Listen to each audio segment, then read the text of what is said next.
Good morning students. सो आज जो topic है मेरा कंपनी लॉ के ऊपर है। आपको भी पता है जो आपकी कंपनी लॉ की बुक मैं आपको दिखा देती हूँ। ये जो मेरे पास है कंपनी लॉ की बुक है, थर्ड सेमेस्टर है, अशोक शर्मा की है। और इसके अंदर जो आपका सिलेबस है ये टोटल 16 चैप्टर हैं, आपको दिख भी रहे होंगे। इसके अंदर जो फर्स्ट चैप्टर है बहुत ज़्यादा इंपॉर्टेंट नहीं है, सो आप इसको छोड़ भी सकते हैं। जो बाकी सारे चैप्टर्स हैं वो बहुत इंपॉर्टेंट है, क्योंकि अगर आप इनको कर लोगे ना तो इन फ्यूचर आपके ज़रूर काम आने वाले हैं और एग्ज़ाम के अंदर तो काम आएंगे, नॉर्मल सी बात है, क्योंकि आपको ग्रेजुएशन का सेकेंड ईयर करना है। ठीक है, जो मेरा मोटिव ये रहेगा कि आज जो टॉपिक है हमारा फर्स्ट सेकेंड चैप्टर है, आपको एक एक चैप्टर की वीडियो आपको प्रोवाइड करूँगी। आज से जो मेरा जो ऑब्जेक्टिव है, एम है, वो आप स्टार्ट करने वाली हूँ मैं। सो आपको इस चैनल पर कंसेप्चुअल स्टडी पॉइंट पर इन सभी चैप्टर्स के बारे में वीडियो मिल जाएगी। टाइम टू टाइम पे मैं अपलोड करती रहूँगी अब। ठीक है, और आपको एक और इन्फॉर्मेशन देती रहूँ कि इस चैनल के ऊपर साथ साथ साइंस सब्जेक्ट की भी वीडियोस अपलोड होंगी। ठीक है, केमिस्ट्री के रिगार्डिंग +1 +2 10 और हमारे ग्रेजुएशन लेवल की भी अपलोड की जाएगी। सो जिन स्टूडेंट्स के जो भाई बहन हैं वो साइंस स्ट्रीम से बिलोंग करते हैं, आप उनको ये चैनल शेयर जरूर करना। ठीक है, सो अपनी वीडियो को स्टार्ट करते हैं। आज जो है हम सेकंड चैप्टर करने वाले हैं। सेकंड चैप्टर का नाम क्या है? Company, meaning, characteristics and nature. Company का मतलब क्या होता है, कंपनी की कैरेक्टरिस्टिक्स क्या है और उसकी किस प्राकृतिक की है ये कंपनी। ठीक है, तो सबसे पहले आपको मैं कंपनी का मीनिंग बताती हूँ। सो कंपनी, देखिए आपको सबसे पहले ये पता होना चाहिए कंपनी किस एक्ट्स में बनी होती है। हर एक चीज़ क्या है, कोई ना कोई एक्ट बना होता है, कोई ना कोई चीज़ क्या है, उसके पीछे सरकारी जो थप्पा होता है ना वो लगा होता है, राइट। तो यहाँ पे किस एक्ट में बनी हुई है? 1956 में। इसके अंदर 1956 इसका एक्ट है। ठीक है, और 1956 के बाद जो एक नया एक्ट बना था 2013, राइट। और उसके बाद भी एक और नया एक्ट बना है हमारा एक्ट 2015। नया नहीं है, बट इसके अंदर कुछ ना कुछ इसके अंदर चेंज किया तो ये बन गया, इसके अंदर कुछ ना कुछ चेंज किया तो ये बन गया। अब आगे इसके अंदर कुछ चेंज करेंगे तो कुछ और आगे बन जाएगा। ठीक है, तो कंपनी का कौन सा एक्ट है? 1956, अगर आप नॉर्मली पढ़ें तो। ठीक है, अब बात करते हैं ये आया कहाँ से वर्ड। आपको भी पता होना चाहिए ये वर्ड आया हमारे लैटिन वर्ड से आया है, कम पेंस। ठीक है, कम और पेंस, और उस लैटिन वर्ड्स के अंदर इनका मतलब क्या है? कम का मतलब होता है टुगेदर, मतलब कि सारे इकट्ठा होना, मतलब कि ये पर्सन्स का ग्रुप है, इनको बोला गया है। ठीक है, ये सारे इकट्ठे हैं। कम का मतलब होगा टुगेदर, पेंस का मतलब हो गया ब्रेड। ठीक है, अब इस लैटिन वर्ड के अकॉर्डिंग हम इसकी डेफिनेशन पढ़ रहे हैं कंपेन्स की, कि the group of a person who ate together and discuss the affair of the company over the lunch and dinner. ये कहते हैं कंपनी के अंदर होने वाले अफेयर्स, होने वाली गतिविधियों को डिस्कस करना ड्यूरिंग द लंच टाइम या ड्यूरिंग डिनर टाइम। ठीक है, खाना खाते टाइम क्या है, कंपनी के जितने भी अफेयर्स होते हैं, अफेयर्स का मतलब होता है एक्टिविटीज, जो भी कंपनी के अंदर जितनी भी एक्टिविटीज करनी है उनके बारे में हम डिस्कस कर रहे हैं हमारे लंच टाइम में, हमारे डिनर टाइम में डिस्कस करते हैं ना, क्योंकि उस टाइम सारे पर्सन्स क्या है, इकट्ठा बैठकर खाना खाते हैं, तो इकट्ठा बैठकर हमारी मीटिंग भी हो जाएगी। तो इसका मोटिव लैटिन वर्ड्स के अंदर ये था। बट प्रेजेंट टाइम की अगर बात की जाए तो कंपनी का मतलब क्या होता है कि a association in which there is a joint investment of a capital and earn a profit. आज के ज़माने के अंदर बात की जा रही है कि जो कंपनी का मतलब ये होता है कि लोग इकट्ठा तो होते हैं, ग्रुप ऑफ अ पर्सन इकट्ठा तो होते हैं, परंतु मोटिव क्या होता है कि वो कैपिटल ऐसी जगह इन्वेस्ट करे, ये लोग कैपिटल इस जगह इन्वेस्ट करे कि जहां से उनको क्या है, अच्छा रेट ऑफ रिटर्न मिले। रेट ऑफ रिटर्न मतलब ये होता है कि जैसे आपको एग्जांपल दूं कि आपने कहीं आप बैंक में अंदर 100 रुपये जमा करवाते हो। ठीक है, 100 रुपये के ऊपर आपको कितना इंटरेस्ट मिलता है? मान लो कि आपको 3% इंटरेस्ट मिलता है। ठीक है, तो आपको 103 रुपये अगले महीने मिलेंगे। दैट मीन्स 100 रुपये ये और 3 रुपये इंटरेस्ट आपको ये मिल रहा है। अगर आप पोस्ट ऑफिस के अंदर अगर आप डिपॉजिट करवाते हो 100 रुपये, वहाँ अगर आपको 4 रुपये मिल रहा है या 5.5 रुपये मिल रहा है, तो क्या है, 5 रुपये हम एग्जाम्पल मान लेते हैं। ठीक है, तो 5 रुपये मिल रहा है तो आपको 105 रुपये मिलेंगे। तो आप ये देखोगे कि आपका पैसा जहाँ आपने इन्वेस्ट किया है वहाँ से आपको कितना वापस रिटर्न मिल रहा है। यहाँ पे 3 रुपए मिल रहा है एक्स्ट्रा, यहाँ पे 5 रुपए मिल रहा है, कहाँ बेनिफिट है? 5 रुपए वाले में। तो आप क्या है, कंपनी के अंदर भी यही होता है कि ऐसा लोग ये देखते हैं कि कौन सी कंपनी में हमें क्या है, रेट ऑफ रिटर्न ज़्यादा मिल रहा है। तो यही बात की गई है कि जॉइंट इन्वेस्टमेंट होती है। जॉइंट इन्वेस्टमेंट मतलब कि ये पर्सन सारे के सारे मिलकर ऐसी कंपनी के अंदर इन्वेस्ट करते हैं, ऐसी कंपनी के अंदर अपनी कैपिटल को इन्वेस्ट करते हैं जहाँ पर क्या है, वो अर्न कर सके प्रॉफिट को ज़्यादा से ज़्यादा। ये हो गया हमारा मीन। तो यहाँ पे डेफिनेशन ऑफ ए कंपनी पढ़ते हैं। डेफिनेशन ऑफ ए कंपनी क्या कहती है? सबसे पहले मैं आपको उसको रीड करके बताऊंगी। जब तक हम इसकी कैरेक्टरिस्टिक्स नहीं कर लेते तब तक आपको समझ नहीं आने वाली। एक बार मैं रीड कर देती हूँ, ठीक है। A company is an incorporated association. Company क्या है? इनकॉर्पोरेटेड एसोसिएशन है। Which is an artificial person, जो कि क्या है, एक आर्टिफिशियल पर्सन है। क्रिएटेड बाय द लॉ के द्वारा क्रिएट की जाती है। Having a separate legal entity, उसके पास सेपरेट लीगल एंटिटी होती है। With a perpetual succession and a common seal. जिन जिन के ऊपर मैंने अंडरलाइन की है ना, ये सारी चीज, ये क्या है, इसकी कैरेक्टरिस्टिक्स है। पता है आपको? नहीं पता, कोई बात नहीं, मैं आपको बता दूंगी, ठीक है। लो बोलो, ला बोलो, सभी का बोलने का, प्रोनाउंसिएशन करने का डिफरेंट मोड होते हैं, ठीक है। So mistakes our is a part of life and also हर एक पर्सन की प्रोनाउंसिएशन अलग अलग होती है। सो आप समझने की कोशिश करना, ठीक है। सो पहले मैं आपको इसकी कैरेक्टरिस्टिक समझाऊंगी, देन उसके बाद हम क्या है, डेफिनेशन के ऊपर आएंगे, ठीक है, क्योंकि ये पहले हमें कैरेक्टरिस्टिक समझनी चाहिए। अब यहाँ पे सबसे पहले बोला गया है इनकॉर्पोरेटेड का मतलब क्या होता है। मैंने बोला था डेफिनेशन के अंदर सबसे पहला यही है कि an association which is incorporated. Incorporated का मतलब होता है कंपनी के अंदर क्या होती है, कंपनी बनती कैसे है, फॉर्मेशन कैसे होता है इसका। फॉर्मेशन समझते हैं? फॉर्मेशन मतलब होता है बनना। कंपनी बनती है या फिर टर्मिनेट होती है, खत्म होना, एंड होना, किसके द्वारा? हमारे कानून के द्वारा होते हैं। Company existence and the company and या फिर टर्मिनेट बोला जाता है किसके द्वारा? कानून के द्वारा। क्योंकि जो इनकॉर्पोरेटेड का मतलब होता है जब भी कोई कंपनी अपने आप को किसी एक्ट के अंदर स्थापना करवाने के लिए किसी रजिस्टर्ड ऑफिस के अंदर किसी संस्था के पास जाती है, उसे बोला जाता है इनकॉर्पोरेटेड, राइट। जब भी कोई कंपनी अपने आप को किसी एक्ट के अंदर लेकर आती है उसे बोला जाता है इनकॉर्पोरेटेड। और बिना इनकॉर्पोरेटेड के हुए कोई भी कंपनी अपने आप को मार्केट के अंदर रन नहीं कर सकती। क्लियर हुआ point? It is a necessary for a company, company के लिए बहुत जरूरी है क्या? That is form to be registered. वो क्या होनी चाहिए? रजिस्टर्ड होनी चाहिए। वो एक रजिस्टर्ड के अंदर वो उसका नाम लिखा होना चाहिए। जैसे कि आपका एग्जांपल दूं, जब आप स्कूल के अंदर या कॉलेज के अंदर जाते हैं तो आपको भी क्या है, आपका नाम रजिस्टर्ड करवाना पड़ता है, राइट। और उसके लिए डॉक्यूमेंट भी आप सबमिट करवाते हैं। इसी तरह कंपनी को भी अपने आप का नाम रजिस्टर्ड करवाना पड़ता है विद डॉक्यूमेंट हम आगे डिस्कस करेंगे, ठीक है। It is need to be incorporated, उसे जरूरी है इनकॉर्पोरेटेड कराना। इनकॉर्पोरेटेड का मतलब आ गया समझ में कि वो किसी एक्ट के अंदर आए और एक्ट के अंदर आने के बाद वो उस कंपनी की जो रजिस्टर्ड ऑफिस होता है उसके अंदर उसका नाम लिखा जाएगा, ठीक है। अब बात करते हैं, जब हम इनकॉर्पोरेटेड करते हैं तो हमें मेंबर डिसाइड करने पड़ते हैं कि कितने कितने मेंबर होंगे। और वो कौन बताता है? हमारे रजिस्टर्ड ऑफिस के अंदर एक्ट के अंदर लिखा हुआ है कि इतने इतने मेंबर होने चाहिए, प्रिस्क्राइब है ये, इसके अंदर कोई चेंज नहीं हो सकता, ठीक है। इसके अंदर मेंबर क्या है, 10 और 20 हो सकते हैं। 10 कैसे? इन बैंकिंग केस के अंदर, मतलब कि हमारी जो बैंक की शाखा होती है, बैंक की जो ब्रांचेस होती हैं उनके अंदर बोला गया है। और जो बैंक के अलावा, बैंक को छोड़कर कोई भी अदर बिजनेस हुआ, कोई भी बिजनेस एक्टिविटी हुई, उसके अंदर हमारे क्या है, 20 मेंबर हो सकती है। Clear this point? नेक्स्ट अब पढ़ते हैं, आ गया समझ में? आपको इस चैप्टर के रिगार्डिंग नोट्स भी प्रोवाइड हो जाएंगे। अगर किसी स्टूडेंट्स को चाहिए तो आप मुझे कमेंट कर सकते हैं, ठीक है। कोई प्रॉब्लम है तो भी आप कमेंट कर सकते हैं, ठीक है। कि आप चाहे आप पॉजिटिव आपका रिव्यू दें या नेगेटिव रिव्यू दें, मुझे कुछ ना कुछ सीखने को मिलेगा कि दोगे। अगर आप पॉजिटिव दोगे तो क्या है, मैं अप्रिशिएट होंगी और आपके लिए ज़्यादा से ज़्यादा वीडियो बनाऊंगी। नेगेटिव दोगे तो मुझे अपनी गलतियों का पता चलेगा, मैं उसको नेक्स्ट वीडियो के अंदर इंप्रूवमेंट करूंगी। यही 2 पॉइंट हो सकते हैं ना, राइट। सो आप अपना कर्तव्य निभाना, वीडियो को देखना, कमेंट करना, ठीक है। अब बात करते हैं आर्टिफिशियल पर्सन। आर्टिफिशियल पर्सन क्या होते हैं? देखिए, जैसे कि हम लोग जो हैं, जो ह्यूमन बीइंग हैं, वो कैसे हैं?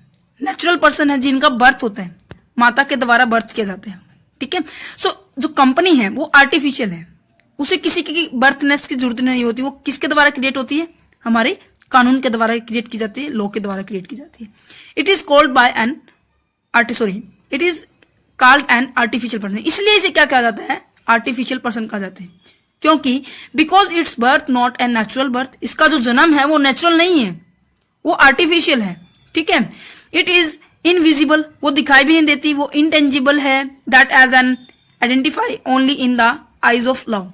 ये कहती हैं कि वो इनविजिबल है, आपको दिखाई नहीं देगी। इंटेंजिबल होता है मतलब कि जो आप जिसको टच नहीं कर सकते, ओनली आप उसे महसूस कर सकते हैं। राइट, कंपनी का केवल नाम होता है, उसे चलाने वाले व्यक्ति होते हैं, ना कि कंपनी खुद चलती है। नहीं, ऐसा कुछ नहीं होता ना। राइट, घर जैसे हम बनाते हैं, घर बनाते हैं, पर घर बनाने के बाद जो घर के अंदर रहने वाले मेंबर होते हैं वो उस घर को चलाते हैं। राइट, हम ऐसे कहते हैं ना, घर चलाना बहुत मुश्किल बात है इस जमाने के अंदर। तो घर चलाना का मतलब ये नहीं होता कि घर अपने आप उठ के चल रहे हैं, नहीं, मेंबर्स के थ्रू चलते हैं।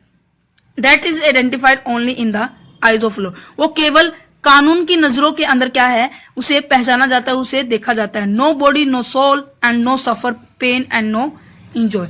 कंपनी के अंदर ना तो उसकी कोई बॉडी होती है, ना उसकी कोई आत्मा होती है, ना ही वो किसी चीज से वो परेशान होता है, मतलब किसी चीज से सफर पेन, उसे किसी भी तरह का दर्द नहीं होता, ना ही किसी तरह का वो इंजॉय करते हैं। इंजॉय, सफर, सोल, बॉडी सब किसकी होती है, मेंबर की होती है, जो उसको चलाते हैं। सो इसलिए क्या कहते हैं कि but it can not be treated as the artificial person, sorry fictitious person. ये कहते हैं कि इसका मतलब ये नहीं है कि वो बिल्कुल ही बेकार है कंपनी, नहीं, उसका सब कुछ होता है, पर चलाने वाले व्यक्ति होते हैं उसे।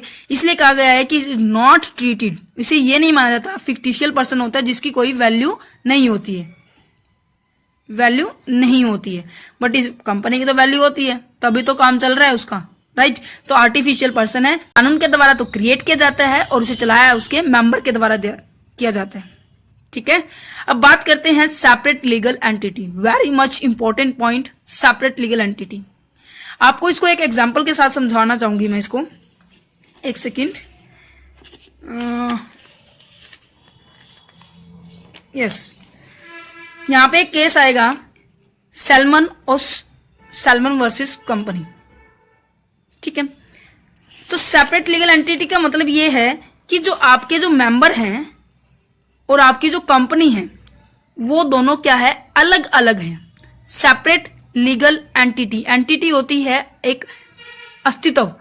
ठीक है, सेपरेट होता है अलग, कानून की नजरों में अलग अलग अस्तित्व होना। वो कैसे है, आपको एग्जांपल देती हूं। यहाँ पे एक क्या है, पर्सन है, सलमान नाम है इसका। ठीक है,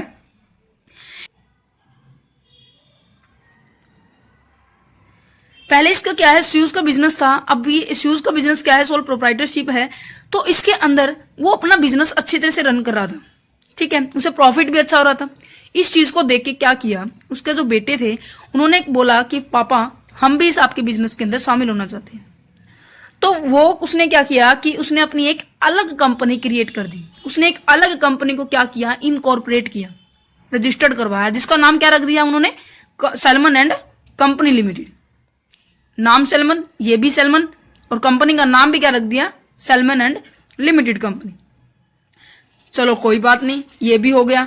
तो उसने क्या किया, salmon and salmon limited company ने इस पार्टनरशिप फर्म को एक्वायर कर लिया। एक्वायर का मतलब होता है उसने क्या कर लिया, परचेज कर लिया। ठीक है, तो इस केस के अंदर क्या होता है कि जब उसने उसको एक्वायर किया, जब भी जैसे कि मान लो कि आपके मेरे पास एक बुक रखी है, ठीक है, आप मुझसे वो परचेज करना चाहते हैं, एक्वायर करना चाहते हैं, तो आप उसके बदले में मुझे पैसे तो दोगे ना। मैं आपको बुक दूंगी, आप मुझे पैसे दोगे। राइट, तो इसे बोलते हैं कंसीडरेशन। ठीक है, तो आपने क्या है, उस जब इस फर्म को इस कंपनी ने एक्वायर किया तो इस केस में उसे कंसीडरेशन कितना मिला, 30 पाउंड।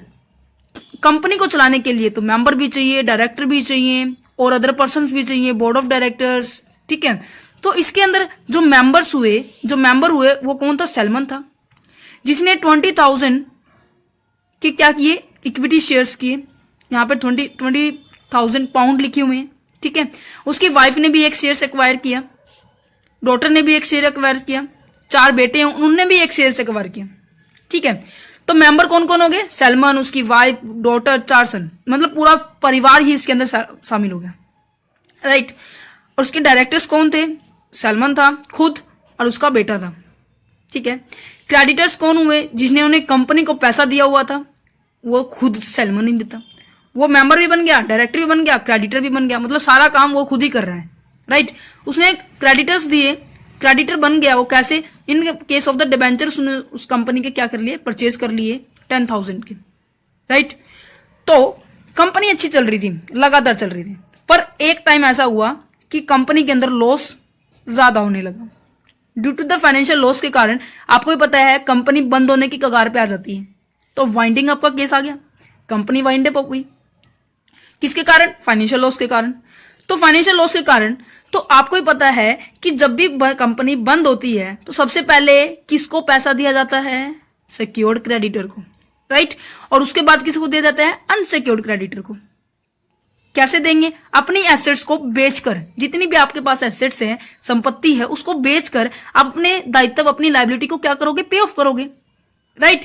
तो इस केस के अंदर क्या हुआ कि जो आपके पास एसेट्स थी 6,000 पाउंड की थी और जो लायबिलिटी थी 10,000 उसके डिवेंचर्स थे और 17,000 उसके अनसिक्योर्ड क्रेडिटर थे, ठीक है। तो दैट मीन्स टोटल उसकी लायबिलिटी कितनी थी? 17,000 थी और उसकी जो एसेट्स कितनी है? 6,000 और ये कितनी है? 17,000। डिफरेंस देखो कितना ज्यादा है, तो तभी तो आया फाइनेंशियल लॉस, तभी आई है हमारी कंडीशन वाइंडिंग अप की। तो इस केस के अंदर जो हमारे अनसिक्योर्ड क्रेडिटर हैं वो कहते हैं, नॉर्मल केस क्या होता है कि जो क्रेडिटर हैं, डिबेंचर्स हैं, उनको पहले पे ऑफ करना पड़ेगा, बाद में अनसिक्योर्ड को करते हैं।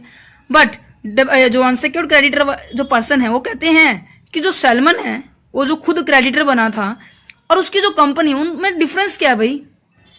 क्रेडिटर खुद बना, लॉस हुआ तब भी उसको पहले बेनिफिट मिला, तो बेनिफिट तो सारा सैलमन का ही हो गया।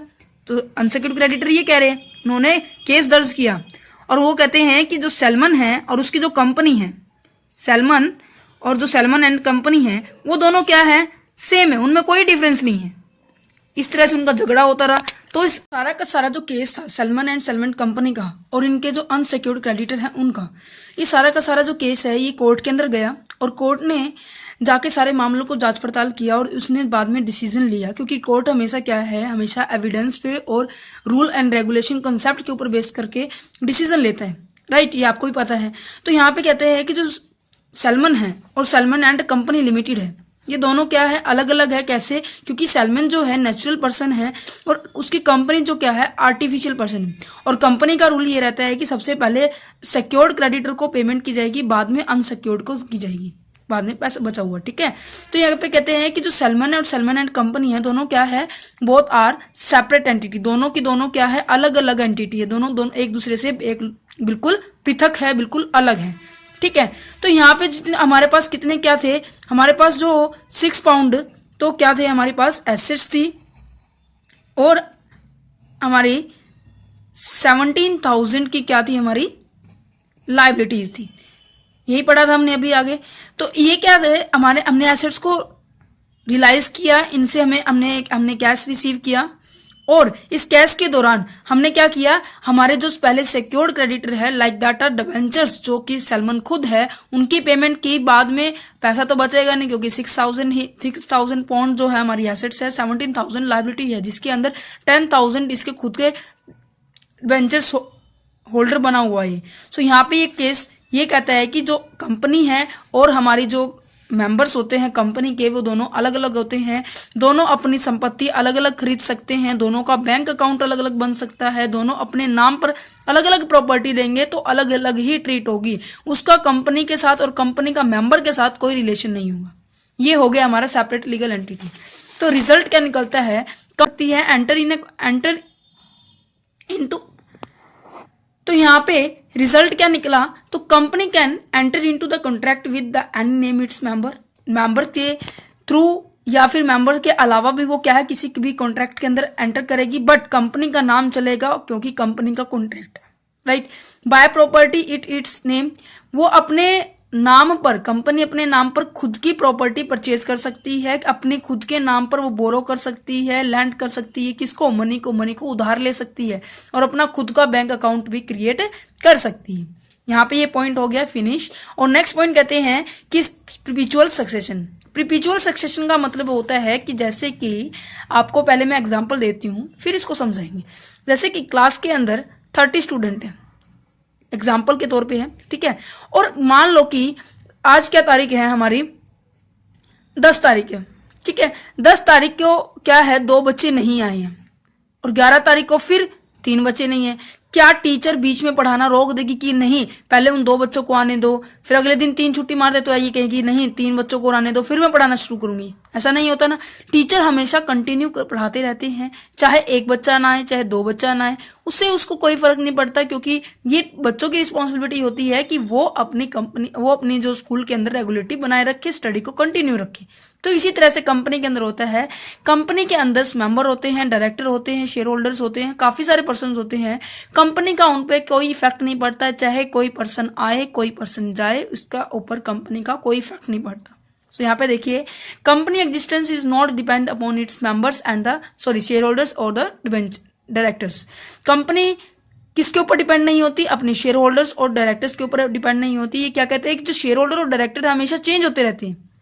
इसका मतलब ये नहीं है कि बिना, नॉर्मल सी बात है, बिना शेयर होल्डर बिना डायरेक्टर के तो कंपनी भी नहीं चलती, परंतु इसके कहने का ये मतलब है कि अगर एक शेयर होल्डर चला जाता है तो इसका मतलब ये नहीं कि कंपनी बंद हो जाएगी, उसके बदले कोई और शेयर होल्डर आ जाएगा, उसके बदले कोई और डायरेक्टर आ जाएगा। ये हमेशा क्या होते रहते हैं, चेंज होते रहते हैं, परंतु कंपनी हमेशा आगे चलती रहती है। चाहे शेयर होल्डर और डायरेक्टर की क्या है, डेथ हो जाए, या फिर वो पागल हो जाए, या फिर वो क्या हो जाए, दिवालिया घोषित हो जाए, मतलब वो इनकैपेबल हो जाए कि कंपनी की अपनी खुद की लायबिलिटी को पे ऑफ करने के लिए वो सक्षम नहीं है, उसे बोलते हैं इंसॉल्वेंसी। इसे पागल बोलते हैं, डेथ मृत्यु होती है, ठीक है। उसका इन सभी के ऊपर कंपनी का इन सभी इफेक्ट्स, इन सभी चीजों का कोई भी किसी भी तरह का इफेक्ट नहीं पड़ता। तो इसलिए कहा गया है मेंबर में कम एंड मेंबर में गो, मेंबर आते हैं मेंबर जाते हैं, परंतु but company go for ever, company हमेशा आगे की ओर चलती रहती है। नेक्स्ट कहते हैं कॉमन सील। इसका जो कैरेक्टरिस्टिक्स है बहुत इंपॉर्टेंट है। कॉमन सील के अंदर क्या कहते हैं कि जैसे कि नॉर्मल सी देखिए, अब नॉर्मल मान लो कि किसी बच्चे का नाम राम है, वो अपने सिग्नेचर कैसे करेगा? राम से। ये सिग्नेचर क्या है, उसकी वेरिफिकेशन देता है कि हाँ मैंने इस डॉक्यूमेंट, मान लो कि ये डॉक्यूमेंट पूरा मेरी डॉक्यूमेंट्री है कि मैंने 10th क्लास में 10th सन में की थी, +2 सन में की थी, मेरे इतने नंबर हैं। तो वो आखिर में आके डिक्लेरेशन देते हैं ना कि एग्जाम पॉइंट ऑफ व्यू से, या फिर हम अपने फॉर्म भरते हैं, किसी भी सरकारी फॉर्म भरते हैं तो नीचे डिक्लेरेशन करते हैं कि जितनी भी ऊपर नॉलेज दी गई है, जितनी भी इंफॉर्मेशन दी गई वो मेरी नॉलेज के हिसाब से बिल्कुल करेक्ट है, वो फिर साइन करते हैं। तो वो क्या होते हैं, वो उसके लिए जिम्मेदार होते हैं। इसी तरह से कंपनी की भी सिग्नेचर होते हैं, परंतु वो कंपनी खुद नहीं कर सकती, कंपनी क्योंकि आर्टिफिशियल पर्सन है, वो उसको क्रिएट किया गया बाय लॉ।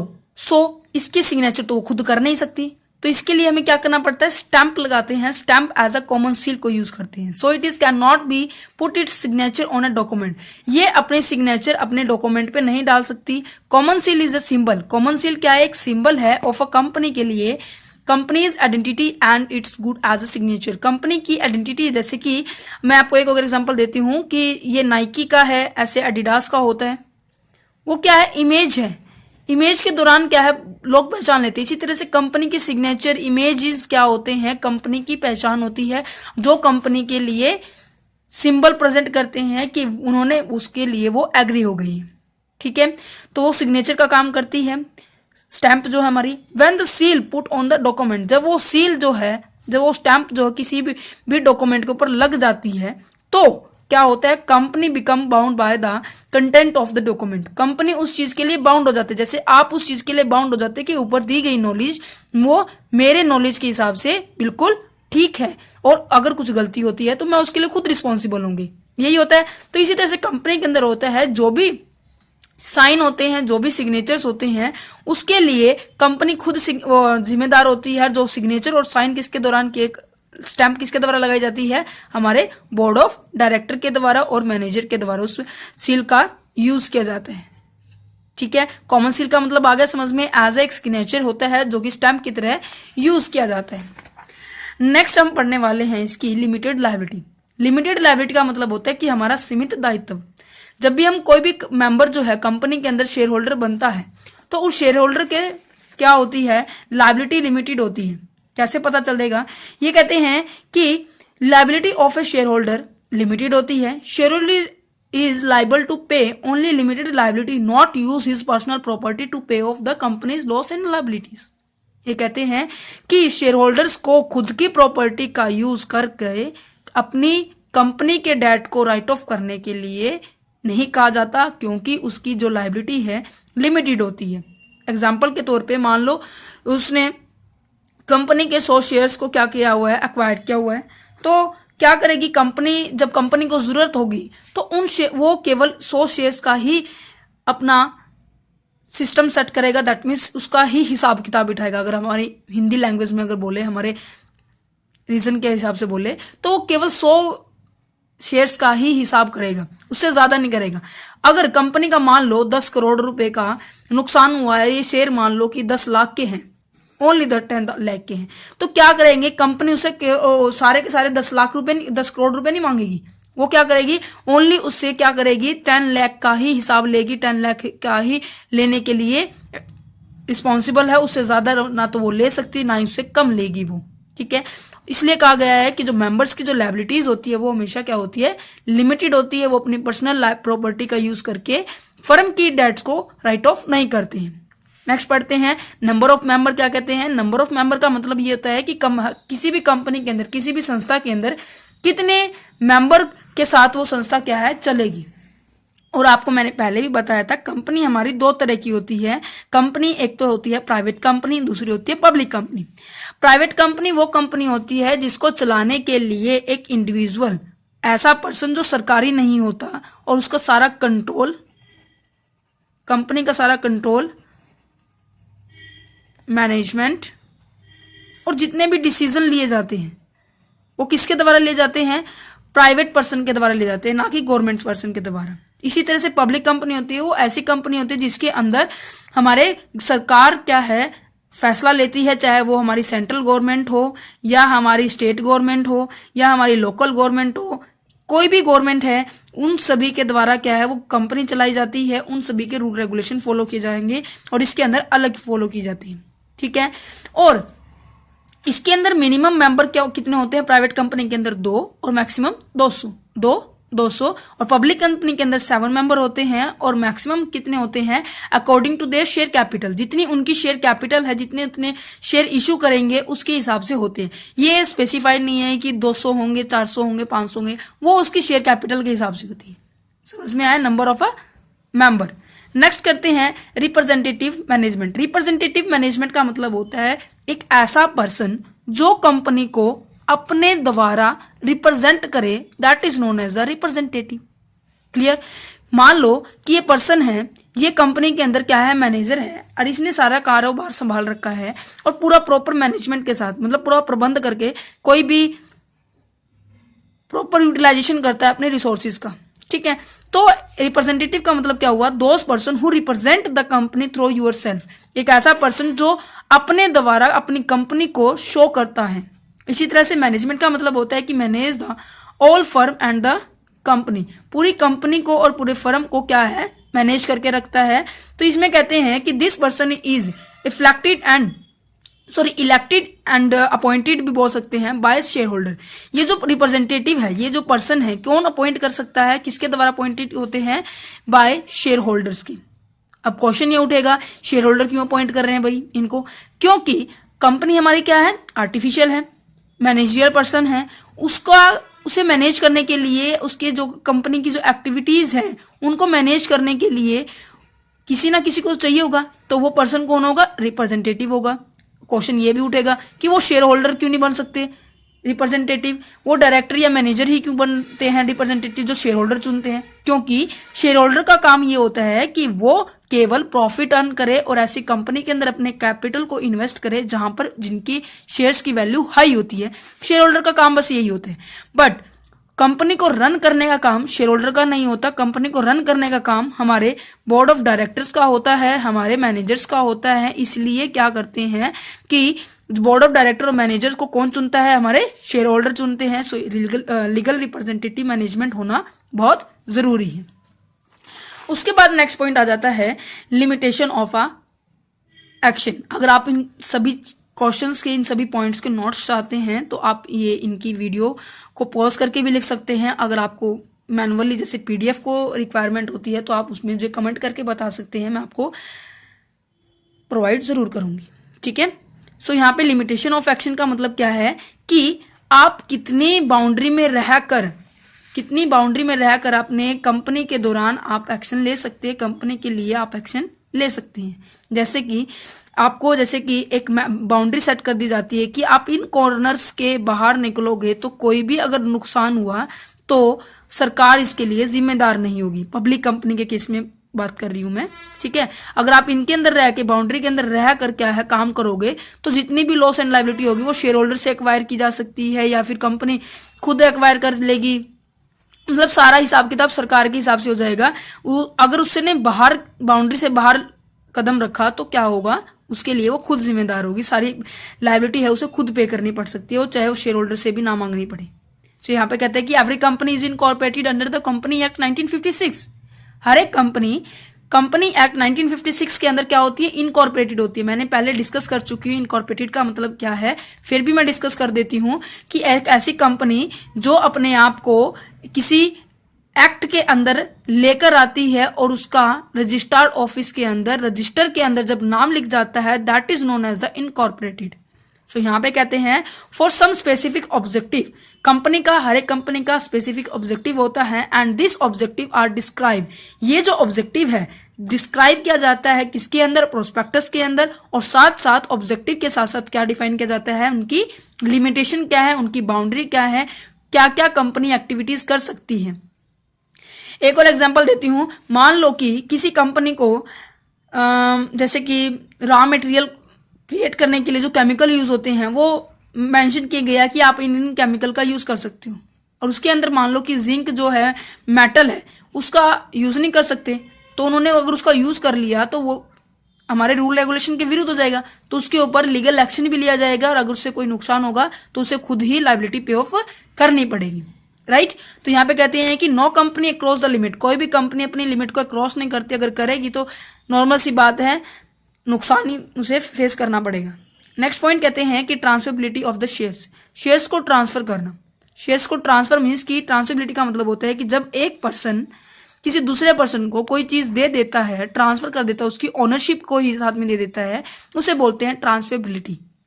जैसे आप अपनी बुक को सेल करते हैं, बुक को सेल करने के बदले आपको क्या मिलेगा, पैसे मिलेंगे। तो ये आपने बुक को ट्रांसफर किया, पैसे रिसीव किए, that is a transfer, ownership को ट्रांसफर किया। इसी तरह से शेयर्स होते हैं, शेयर्स का मतलब होता है कि एक कैपिटल का बड़ी का अमाउंट जिसको छोटे छोटे टुकड़ों में बांट दिया जाता है, उन छोटे छोटे टुकड़ों को क्या कहा जाता है, शेयर्स कहा जाता है। क्लियर हो गया। मान लो कि 10 लाख है, 10 लाख को 5 व्यक्ति में बांटना है तो 2-2 लाख आएंगे, तो 2-2 लाख क्या हो जाएंगे, शेयर्स हो जाएंगे।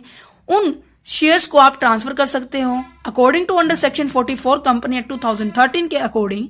कहते हैं कि जो इंटरेस्ट है, शेयर्स है, डिबेंचर्स है, इनको कोई भी मेंबर कंपनी के अंदर जो भी मूवेबल है, ये सारे मूवेबल प्रॉपर्टीज है जिसको आप हिला सकते हो, इनको क्या है ट्रांसफर कर सकते हो। ट्रांसफर करने का इसके अंदर अलाउ है कंपनी एक्ट 2013।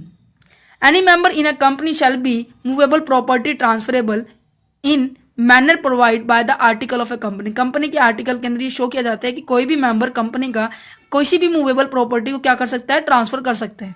ये होता है ट्रांसफरेबिलिटी ऑफ द शेयर्स। यहाँ पे आपकी कैरेक्टरिस्टिक्स होगी है खत्म। अपनी इफ डेफिनेशन के ऊपर पढ़ते हैं, क्योंकि ये डेफिनेशन मैंने आपको बोला था कि मैं एट द एंड में बताऊंगी।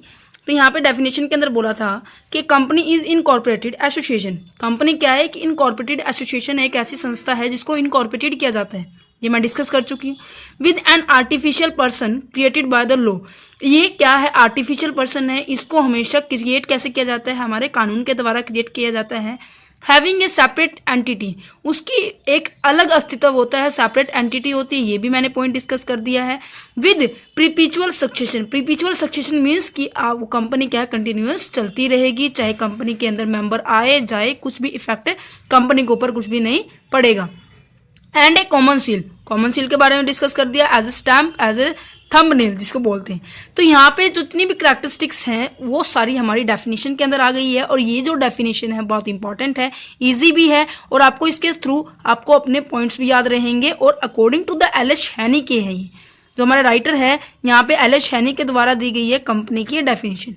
अब नेक्स्ट पॉइंट हम will, lifting of corporate will का मतलब क्या होता है।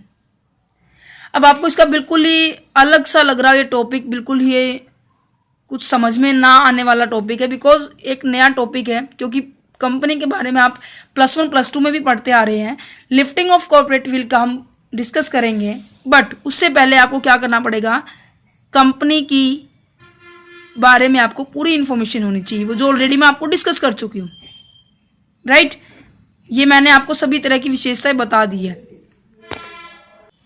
आपको रिपीट भी कर देती हूँ कि कंपनी के अंदर क्या क्या था। आर्टिफिशियल पर्सन था, क्योंकि इसको क्या है हमारे कानून के द्वारा लाया गया था। बॉर्न बाय द लॉ, यही बात आ गई है, कानून के द्वारा लाया गया है।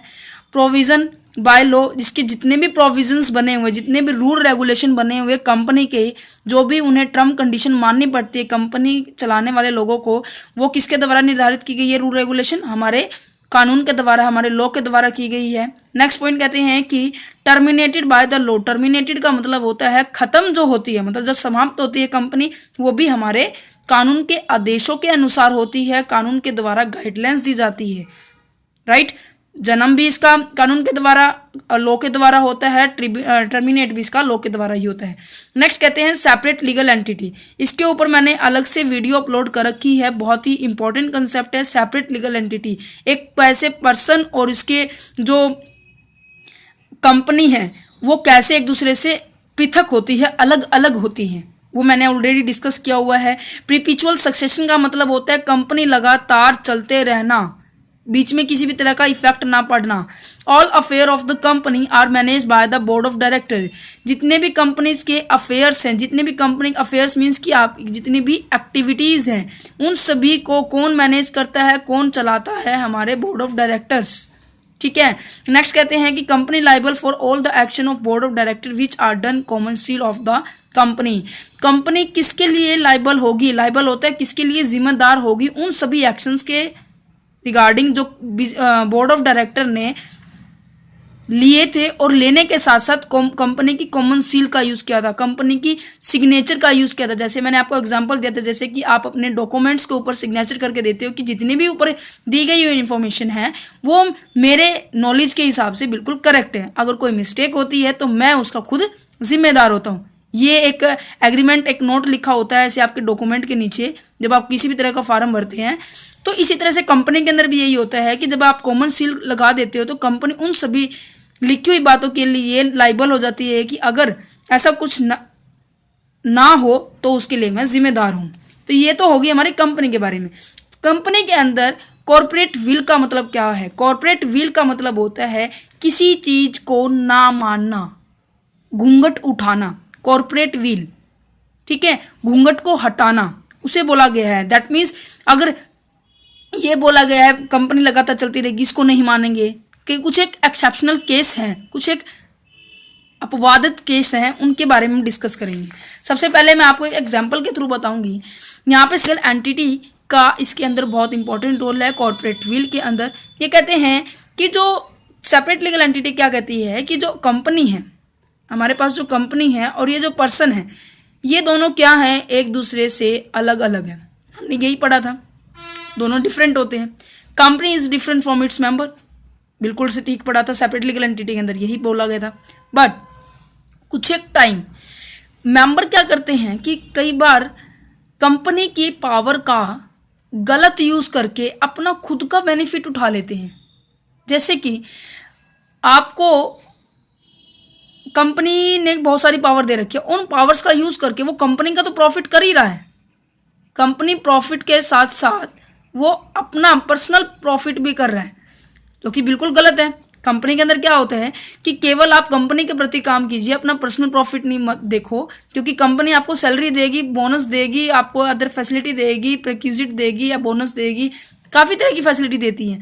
तो आप पर्सनल बेनिफिट क्यों कर रहे हो? ये तो कंपनी का लॉस हो गया। तो कंपनी के नाम के पीछे व्यक्ति क्या करते हैं, अपना खुद का प्रॉफिट के ले लेते हैं। तो इस कारण से तो इस केस के अंदर सेपरेट लीगल एंटिटी का कंसेप्ट जो है इसको इग्नोर कर दिया जाता है। इसमें क्या कहते हैं, कॉर्पोरेट ऑफ विल, इस घूंघट को उठा दिया जिसने सेपरेट लीगल एंटिटी का कंसेप्ट हमने नहीं माना। तो यहाँ देखिए क्या लिखा हुआ है, take benefit by the member, member के द्वारा बेनिफिट लिया, कैसे, from that point and get a personal benefit through the company corporate personality.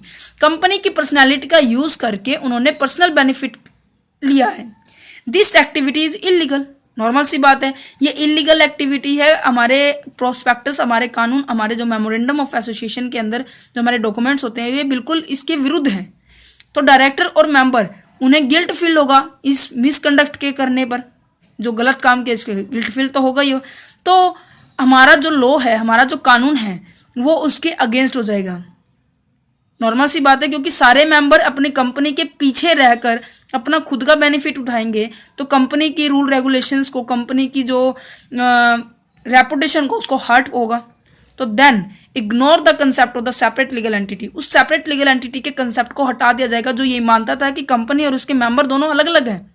अगर वो ऐसा काम करेंगे, इलीगल यूज का पावर का यूज करेंगे, तो क्या होगा, उस चीज को हम नहीं मानेंगे। इसी को क्या बोला गया है, lifting the company corporate wheel. Company के अंदर जो भी कंसेप्ट माना गया था, जो घूंघट था, मतलब जो पर्दा लगाया हुआ था कि हाँ इस पर्दे के अंदर रह के आपको काम करना है, तो इस तरह के गलत काम करेंगे तो वो पर्दे को हटा दिया जाएगा। और सारी लायबिलिटी क्या होगी, जितने भी लॉसेस होंगे, जितने भी गलत काम होंगे, वो मेंबर के खाते में लिखा जाएगा और उसे खुद ही पर्सनल पे करना पड़ेगा। ये जो मीनिंग था लिफ्टिंग ऑफ कॉर्पोरेट व्हील था, ये बहुत इंपॉर्टेंट है। ठीक है, लिफ्टिंग ऑफ कॉर्पोरेट व्हील हमने पढ़ लिया है। अब हम पढ़ने वाले हैं इसके एक्सेप्शनल प्रिंसिपल। सबसे पहला प्रिंसिपल क्या है, under a judicial provision, first is under a statutory provision and second is under a judicial interpretation. अब इनके बारे में डिस्कस करेंगे, क्या क्या उन्होंने रूल रेगुलेशन बनाए हुए, क्या क्या आपको फॉलो करने पड़ेंगे जो हमारे कानून के द्वारा, पार्लियामेंट के द्वारा सेटअप की जाती है। सबसे पहला पॉइंट क्या कहते हैं कि reduction of the number of member below the statutory limit. Statutory limit से नंबर्स, जो मेंबर्स की जो नंबर है वो कम नहीं करनी है। सबसे पहले आपको पता होना चाहिए, कंपनी के अंदर मैं आपको बहुत बार डिस्कस कर चुकी हूँ, कंपनी हमारी दो तरह की होती है, पब्लिक कंपनी और प्राइवेट कंपनी। पब्लिक कंपनी के अंदर ये लिखा हुआ है कि मिनिमम मेंबर, कम से कम मेंबर 7 होने चाहिए, और जो मैक्सिमम है उसकी शेयर कैपिटल के अकॉर्डिंग होती है, सो इसे स्पेसिफाई नहीं किया गया है। और प्राइवेट कंपनी के अंदर बात की जाए तो प्राइवेट कंपनी के अंदर क्या होता है कि मिनिमम मेंबर 2 होते हैं और मैक्सिमम मेंबर 200 होते हैं। अब आपको लिमिट पता लगी कि मिनिमम मेंबर कितने होने चाहिए, 7, नो लिमिट 2, 200। अगर मैं एग्जाम्पल के तौर पे इसका एग्जाम्पल लूँ कि एक पब्लिक कंपनी है और उसके अंदर क्या है, 6 मेंबर रहकर काम कर रहे हैं, ठीक है, और उन सभी को पता है कि पब्लिक कंपनी है, 7 मेंबर होने चाहिए। अगर 7 मेंबर से कम रहकर वो काम करते हैं तो ये बिल्कुल जो भी हमारे एक्ट बने हैं, प्रोविजंस बने हैं, बिल्कुल उसके विरुद्ध है। तो ये क्या होगा, सभी मेंबर इन सभी बातों को जानते हुए भी फिर भी उस कंपनी को रन अप कर रहे हैं, उसमें अपनी भागीदारी निभा रहे हैं, तो क्या होगा, अगर वो कंपनी 6 महीने से ज़्यादा चलती है तो जितनी भी लायबिलिटी होगी फर्म की, प्लस कंपनी जितना भी, मतलब जितना लॉस होगा ना कंपनी का, प्लस पार्टनर्स का खुद का लॉस, दोनों उन्हें खुद बियर करने पड़ेंगे। क्लियर हुआ, कंपनी का लॉस और पार्टनर्स का लॉस दोनों उन्हें खुद बियर करने पड़ेंगे। पब्लिक कंपनी का एग्जांपल लेती हूँ। पब्लिक कंपनी के अंदर देखो, आपको पता है कि मैंने भी बताया 7 मेंबर होते हैं, ठीक है। अगर कोई कंपनी पब्लिक कंपनी के अंदर ही 6 या 5 मेंबर लेके काम कर रहे हैं और उन सभी को प्रोविजंस पता है कि इसके अंदर 7 मेंबर होने कंपलसरी हैं और उनकी लिमिटेड लायबिलिटी भी पता है, परंतु वो 6 मेंबर रहकर या 5 मेंबर रहकर काम कर रहे हैं, तो ये हमारे प्रोविजंस के क्या हो गया, विरुद्ध हो गए बिल्कुल।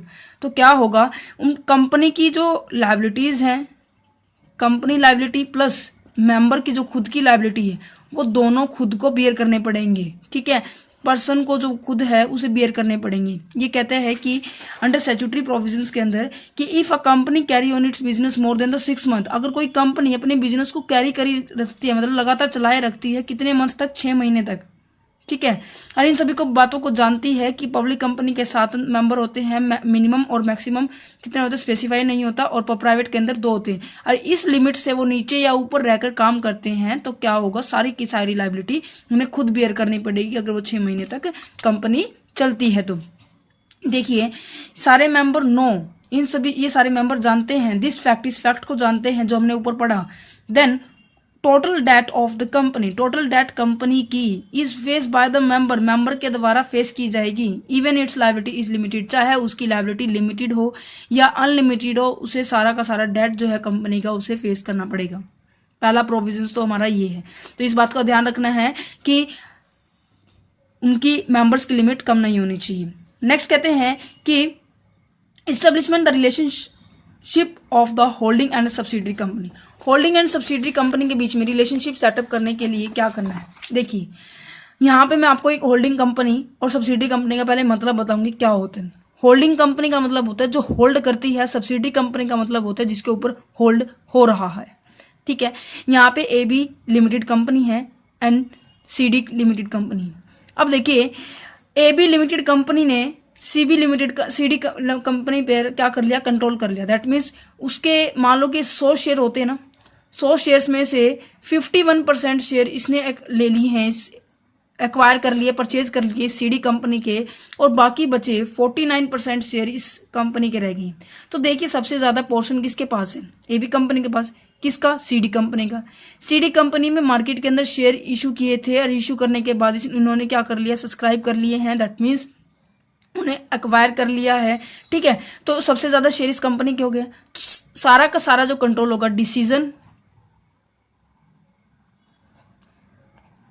मैनेजमेंट एंड कंट्रोल, ये तीनों पॉइंट इस कंपनी के किसके हैंड में चले जाएंगे, किसके हाथों में चले जाएंगे, AB कंपनी के। क्योंकि इसके पास 51% शेयर है इस कंपनी के। ठीक है, तो इसका मतलब ये हुआ कि CD कंपनी के ऊपर अब AB कंपनी राज करेगी, AB कंपनी कंट्रोल करेगी, AB कंपनी डिसीजन लेगी, AB कंपनी ही मैनेजमेंट करेगी। ठीक है, क्योंकि इसके सबसे ज़्यादा शेयर पर हैं। तो ये इसलिए कहा गया कि when the management of a one company, जब एक कंपनी का मैनेजमेंट, इस कंपनी का management is control by another, इसका मैनेजमेंट इसके द्वारा कंट्रोल किया जा रहा है, इस कंट्रोल करने वाली कंपनी को होल्डिंग कंपनी कहेंगे, और जिसका कंट्रोल हो रहा है उसको कहेंगे हम सब्सिडरी कंपनी। ठीक है, whose management is called by control by another company is known as a subsidiary company. जिसका मैनेजमेंट कंट्रोल हो रहा है किसी दूसरी कंपनी के द्वारा, उसे सब्सिडरी कंपनी कहेंगे। ठीक है, यहाँ पे एक एग्जांपल है, राम लिमिटेड और श्याम लिमिटेड है। राम लिमिटेड के शेयर्स किसने एक्वायर कर लिए हैं, श्याम लिमिटेड ने कर लिए 51% share. That means Ram limited के ऊपर अब किसका अधिकार हो गया, मतलब किसका कंट्रोल होने लगा है, अब श्याम लिमिटेड का होने लगा है। तो होल्डिंग कंपनी हमारी ये कहलाएगी और सब्सिडरी कंपनी हमारी ये कहलाएगी। समझ में आया। नेक्स्ट पढ़ते हैं हमारे कि फ्रॉडुलेंट, और एक और बात बता देती हूँ यहाँ पे डिफ्रेंशिएट इन दोनों में एक साथ ही, शेयर्स की वैल्यू किसमें सबसे, किसके पास ज़्यादा होगी, इसके पास ज़्यादा होगी, इसके पास क्या होगी, कम होगी। वोटिंग राइट किसके पास ज़्यादा होंगे, क्योंकि जिसके ज़्यादा शेयर होंगे उसके पास वोटिंग राइट होती है, इसके ज़्यादा वोटिंग राइट होगी, इसकी कम होगी। Control by the board of directors किसकी ज़्यादा होगी, इसकी ज़्यादा होगी, क्योंकि इसके साथ 51% शेयर्स है, इसके कम है। तो यहाँ पे इसका डिफ्रेंशिएशन भी आ सकता है कि different between the holding company and subsidiary company. तो आप इसको डिफ्रेंशिएट कर देना और पहले पे मीनिंग रख देना, 4 नंबर में कंप्लीट अप हो जाएगा पॉइंट।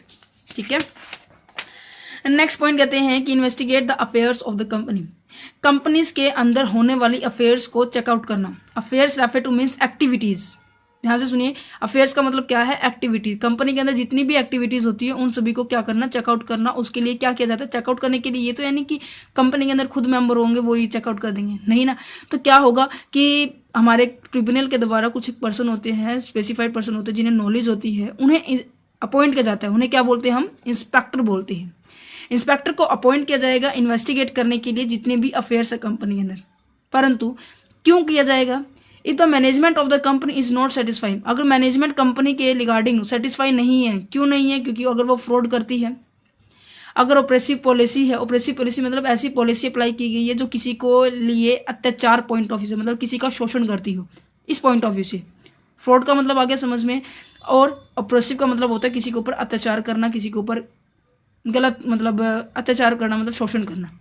तो इस केस के अंदर क्या होगा, इंस्पेक्टर को अपॉइंट किया जाएगा इन्वेस्टिगेट करने के लिए उन सभी अफेयर्स की कंपनी के, और कंपनी की अफेयर्स को चेकआउट करने के लिए पावर है ट्रिब्यूनल के पास कि वो साथ में इन्वेस्टिगेट करे उन सभी कंपनी की भी अफेयर्स को जो उसके साथ मिली हुई थी। देखो पढ़ते हैं इसको। The affairs of the company is empowered by the law to investigate the affair of the other company under the same management group. उस फ्रॉड और ऑपरेसिव पॉलिसी को अप्लाई करते टाइम दूसरे ऑपरेसिव ग्रुप को भी, दूसरे कंपनी है उसका भी इन्वेस्टिगेट करने का पावर है, इसलिए इसे इंस्पेक्टर को अपॉइंट किया जाएगा। तो अंडर स्टैट्यूटरी प्रोविजन का थर्ड पॉइंट ये था कि कंपनी के जितने भी अफेयर्स हैं उन्हें चेकआउट करना, रेगुलरली चेकआउट करना पड़ता है। ठीक है, नेक्स्ट पॉइंट कहते हैं कि investigate fraudulent trading. Fraudulent trading को इन्वेस्टिगेट करना ये भी इंस्पेक्टर के थ्रू होगा। पर फ्रॉडुलेंट ट्रेडिंग क्यों होती है, कारण ये है कि जब हम मैनुअली जब भी कोई काम करते हैं मैनुअली, थोड़ी बहुत मिस्टेक और हो जाती है। जैसे कि पहले क्या होता था, हम लेजर के अंदर एंट्री बनाते थे, राइट, फिर उसे हम क्या करते थे, एनालिसिस करते थे, सॉरी पहले हम जर्नल के अंदर एंट्री बनाते थे, फिर लेजर के अंदर गया, फिर उसको क्लासीफाई कर दिया लेजर के अंदर, फिर हम उसके आगे ट्रांसफ़र करते थे, राइट। अगर हम जर्नल में ही एंट्री नहीं करेंगे तो लेजर में कहाँ से करेंगे, ये भी पॉइंट है। बट अब टैली ऐसा पॉइंट आ गया है कंप्यूटर के सिस्टम में कि टैली के अंदर अगर आपने एक जगह एंट्री कर दी ना तो ऑटोमेटिकली सभी जगह आपको क्या है, एंट्री हो जाएगी। आपको इसके अंदर भूलने या फिर ना करने की पॉसिबिलिटी रहेगी नहीं। बट आपको जर्नल के अंदर बहुत ज़रूरी होगी इंपॉर्टेंट करने। तो यहाँ पे कंप्यूटर के अंदर तो आपको एक ही जगह करनी होगी, वो बाकी ऑटोमेटिक हो जाएगी, बट आपको यहाँ पे खुद करनी पड़ेगी, फिर आगे भी खुद करनी पड़ेगी। तो ये मैनुअली के अंदर क्या है, कुछ एक मिस्टेक हो जाती है। तो फ्रॉडुलेंट ट्रेडिंग ट्रांसपेरेंसी को दिखाने के लिए, मतलब कि पारदर्शी, जो मुझे दिख रहा है वो आपको भी दिखेगा, जो आपको दिख रहा है वो किसी और को भी दिखेगा, सेम पॉइंट ऑफ व्यू से दिखेगा। बट इसके अंदर क्या होगा, जो मुझे दिख रहा है वो आपको क्या पता नहीं दिखे, ठीक है, और जो आपको दिख रहा है वो क्या पता थर्ड पर्सन को ना दिखे। तो क्या होगा कि ट्रांसपेरेंसी दिखाने के लिए, पारदर्शिता दिखाने के लिए, फ्रॉडुलेंट ट्रेडिंग के लिए हमें कंप्यूटर सिस्टम को यूज करना होगा। अब देखिए यहाँ कहते हैं कि the company has been be carry on its business with the intent to default its creditor and default its any member. अगर कंपनी के अंदर इंटेंशन ही ये है कि हमें फ्रॉड करना है, इंटेंशन ये है कि हमें क्रेडिटर को धोखा देना है, इंटेंशन ये है कि जिससे लोन लिया है उसे पैसे नहीं देने, कई बार होता है ना माइंड में। तो ये क्या होता है, कंपनी कुछ एक नहीं, काफ़ी सारी कंपनी ऐसी होती है कि पैसा ले तो लेती है पर वापस लौटाने के लिए वो इतने अवेयर नहीं होते कि हाँ हमने पैसा लिया हुआ तो उन्हें लुटाना भी है।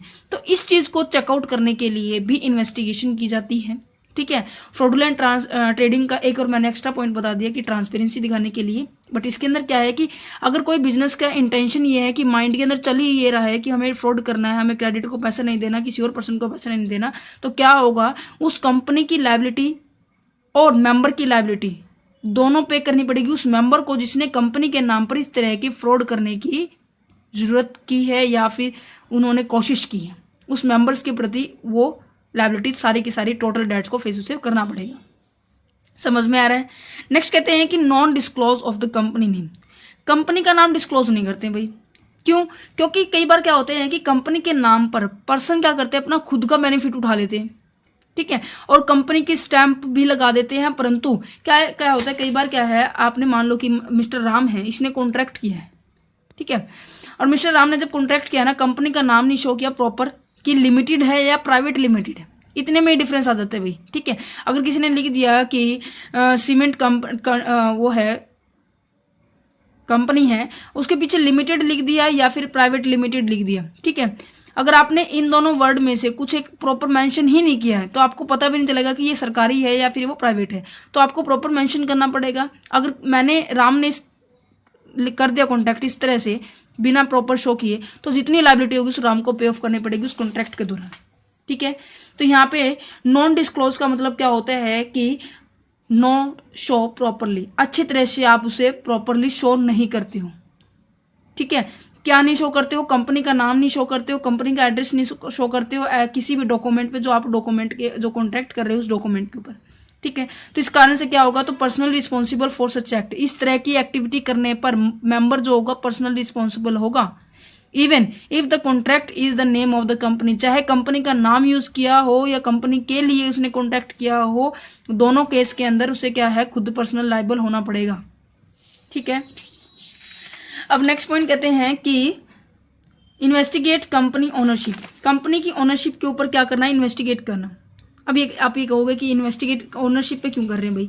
ओनरशिप पे इसलिए कर रहे हैं कि कई बार क्या करते हैं कि लोग किसी को डरा धमका कर क्या करते हैं, उनकी जो कंपनी का नाम है उनका यूज कर लेते हैं। मान लो कि एक कंपनी के ऊपर क्या, एक कंपनी ने अपना बिजनेस ओपन किया और 3 कंपटीटर और आ गए इसके BCD, इन तीनों ने इसको क्या किया, डराया धमकाया, और उससे क्या, उसके कंपनी का नाम यूज करके, इस कंपनी का नाम यूज करके वो खुद बिजनेस चला रही है। समझ में आई बात, कि थ्रेट, उसे डर क्रिएट कर देना उसके माइंड में, जिसके कारण वो क्या है, अपना कंपनी की जो नेम है, ओनरशिप है, वो उन्हें ट्रांसफर कर देता है। तो इस चीज की भी इन्वेस्टिगेशन होती है। द सेंट्रल गवर्नमेंट में अपॉइंटेड ऑन 1 और मोर इंस्पेक्टर टू द इन्वेस्टिगेट। जो सेंट्रल गवर्नमेंट है वो अपॉइंट करती है, किसको, इंस्पेक्टर को अपॉइंट करती है इन्वेस्टिगेट करने के लिए। क्यों? क्योंकि वो चेकआउट करती है कौन है वो पर्सन जिसका ओनरशिप और कौन उसको यूज कर रहे हैं, हु एक्चुअली कंट्रोल, कौन एक्चुअली में कंट्रोल कर रहा है उसके ऊपर। Material influence the policy of the company, company के अंदर जो मटेरियल इन्फ्लुएंस है, जो मतलब कि जो गतिविधियों में इन्फ्लुएंस किया गया है, चेंजेस किए गए हैं कंपनी के अंदर, वो चेकआउट किए जाएंगे ओनरशिप की। ठीक है, तो यहाँ पे इन्वेस्टिगेशन की जाती है, कहीं फ्रॉड तो नहीं कर रहे, किसी पर्सन का एक्सप्लॉयटेशन तो नहीं कर रहे। नेक्स्ट कहते हैं कि miss statement in a prospectus. आपको ही पता है प्रोस्पेक्टस कौन इशू करता है, हमारे प्रमोटर्स इशू करते हैं, हमारे डायरेक्टर्स इशू करते हैं, ऐसे पर्सन इशू करते हैं जो कंपनी के अंदर मेंबर है काफ़ी सालों से। तो प्रोस्पेक्टस के अंदर क्या होगा, कंपनी के बारे में जितनी भी इंफॉर्मेशन है, उनके अकाउंट्स की डिटेल, उनके इनकम स्टेटमेंट अकाउंट, पोजीशंस की डिटेल, कि कंपनी इस तरह पोजीशन क्या चल रही है, गुडविल की डिटेल्स क्या है, मतलब प्रॉपर जितनी भी अकाउंट अपनी कंपनी के अंदर जितनी भी इंफॉर्मेशन है, इंपॉर्टेंट इंफॉर्मेशन से लेके यहाँ तक कि छोटी सी इंफॉर्मेशन तक, सभी की सभी किसके अंदर डिस्क्लोज की जाएगी, प्रोस्पेक्टस के अंदर इशू की जाएगी। और प्रोस्पेक्टस का दूसरा नाम क्या कहते हैं हम, पब्लिक डॉक्यूमेंट। ये एक नंबर के अंदर आगे कंपटीशन एग्जाम के पॉइंट ऑफ व्यू से बहुत इंपॉर्टेंट है कि प्रोस्पेक्टस को हम पब्लिक डॉक्यूमेंट भी कहते हैं, क्योंकि जो प्रोस्पेक्टस है पब्लिक डॉक्यूमेंट इसलिए कहते हैं कि पब्लिक इस डॉक्यूमेंट को देखकर, इस प्रोस्पेक्टस को देख के कंपनी के अंदर अपने पैसे को क्या करती है, इन्वेस्ट करती है। क्लियर, इसलिए इसे पब्लिक डॉक्यूमेंट कहा गया। In which all the information of the shares and the debentures and other are show honestly and truthfully with signature and the company common seal। ये कहते हैं कि इसके अंदर सारी की सारी इंफॉर्मेशन होगी, शेयर्स के रिगार्डिंग भी, डिवेंचर्स के रिगार्डिंग भी, अदर अकाउंट्स के रिगार्डिंग भी, और वो स्टेटमेंट क्या होगी, ऑनेस्टली से रिगार्डिंग, ऑनेस्टी के ईमानदारी के बेस पे लिखी होगी और ट्रूथफुली लिखी होगी, सच्ची लिखी होगी। और साथ में उसकी गवाही कौन देगा, कंपनी की साइन देंगे, कंपनी की सिग्नेचर देंगे कि हाँ ये जितनी इन्फॉर्मेशन है वो ठीक है। अगर जो प्रोस्पेक्टस इशू कर रहा है पर्सन वो मिस स्टेटमेंट कर देता है, गलत इशू कर देता है, तो क्या होगा कि मिस स्टेटमेंट कौन करेगा, डायरेक्टर्स कर सकते हैं, प्रमोटर कर सकते हैं, वो पर्सन कर सकते हैं जो कंपनी के अंदर काफ़ी सालों से है, तो उन्हें क्या करना पड़ेगा, पर्सनली लाइबल होंगे उन सारी लाइबिलिटीज़ के रिगार्डिंग। पॉइंट हो गया क्लियर। ये था हमारा स्टैट्यूटरी प्रोविजन। और अब हम करने वाले हैं अंडर जुडिशियल इंटरप्रिटेशन।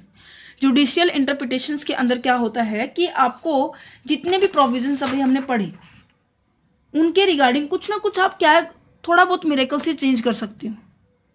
जो मतलब जो रूल रेगुलेशन आप मानते थे वो नहीं मानोगे, ठीक है, और जो रूल रेगुलेशन आपने अप्लाई किए हुए थे वो गवर्नमेंट नहीं मानेगी, मतलब अपनी तरफ से क्या कुछ भी अप्लाई कर देना तो गवर्नमेंट उस चीज़ को नहीं मानेगी, तो वो आ जाएगा जुडिशियल इंटरप्रिटेशन के अंदर, जिसके अंदर क्या है सरकार, जिसके अंदर क्या है कोर्ट, क्या है कुछ ना कुछ चेंज करके अपने प्रोविजन सेटअप करती है। सबसे पहला बात है कि प्रोटेक्शन ऑफ रिवेन्यू।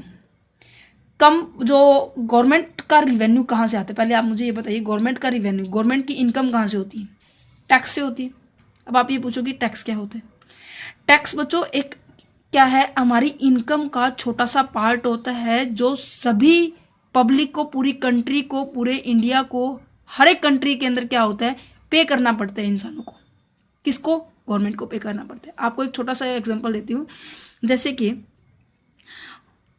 आपका मान लो 10 लाख रुपए इनकम हुई, 10 लाख में से कुछ ना कुछ परसेंटेज, आगे आप 5th सेमेस्टर में पढ़ोगे प्रॉपर टैक्स का सब्जेक्ट, कि कुछ ना कुछ आपको इनकम में मान लो कि यहाँ पे मान लो कि 5% आपको देनी पड़ रही है। इनकी लिमिट होती है कि पहले 2.5 लाख तक आपको 5% कुछ नहीं देना पड़ता, नेक्स्ट के 2.5 लाख के ऊपर आपको 5% देना पड़ता है, आगे के 5 लाख के ऊपर आपको 20% देना पड़ता है, बाकी बैलेंस बचा होता है 30% देना पड़ता है। ये एक है इंडिविजुअल का केस, ठीक है, जो 60 साल से कम उम्र का होता है उसका बता रही हूँ। तो यहाँ पे मान लो कि मैंने लगा दिया और इसका टैक्स बन गया है कि 1,12,500 रुपये टैक्स बन गया। तो ये कहेगा कि मैंने कमाए 10 लाख हैं और देने मुझे 1,12,500 देने पड़ गए।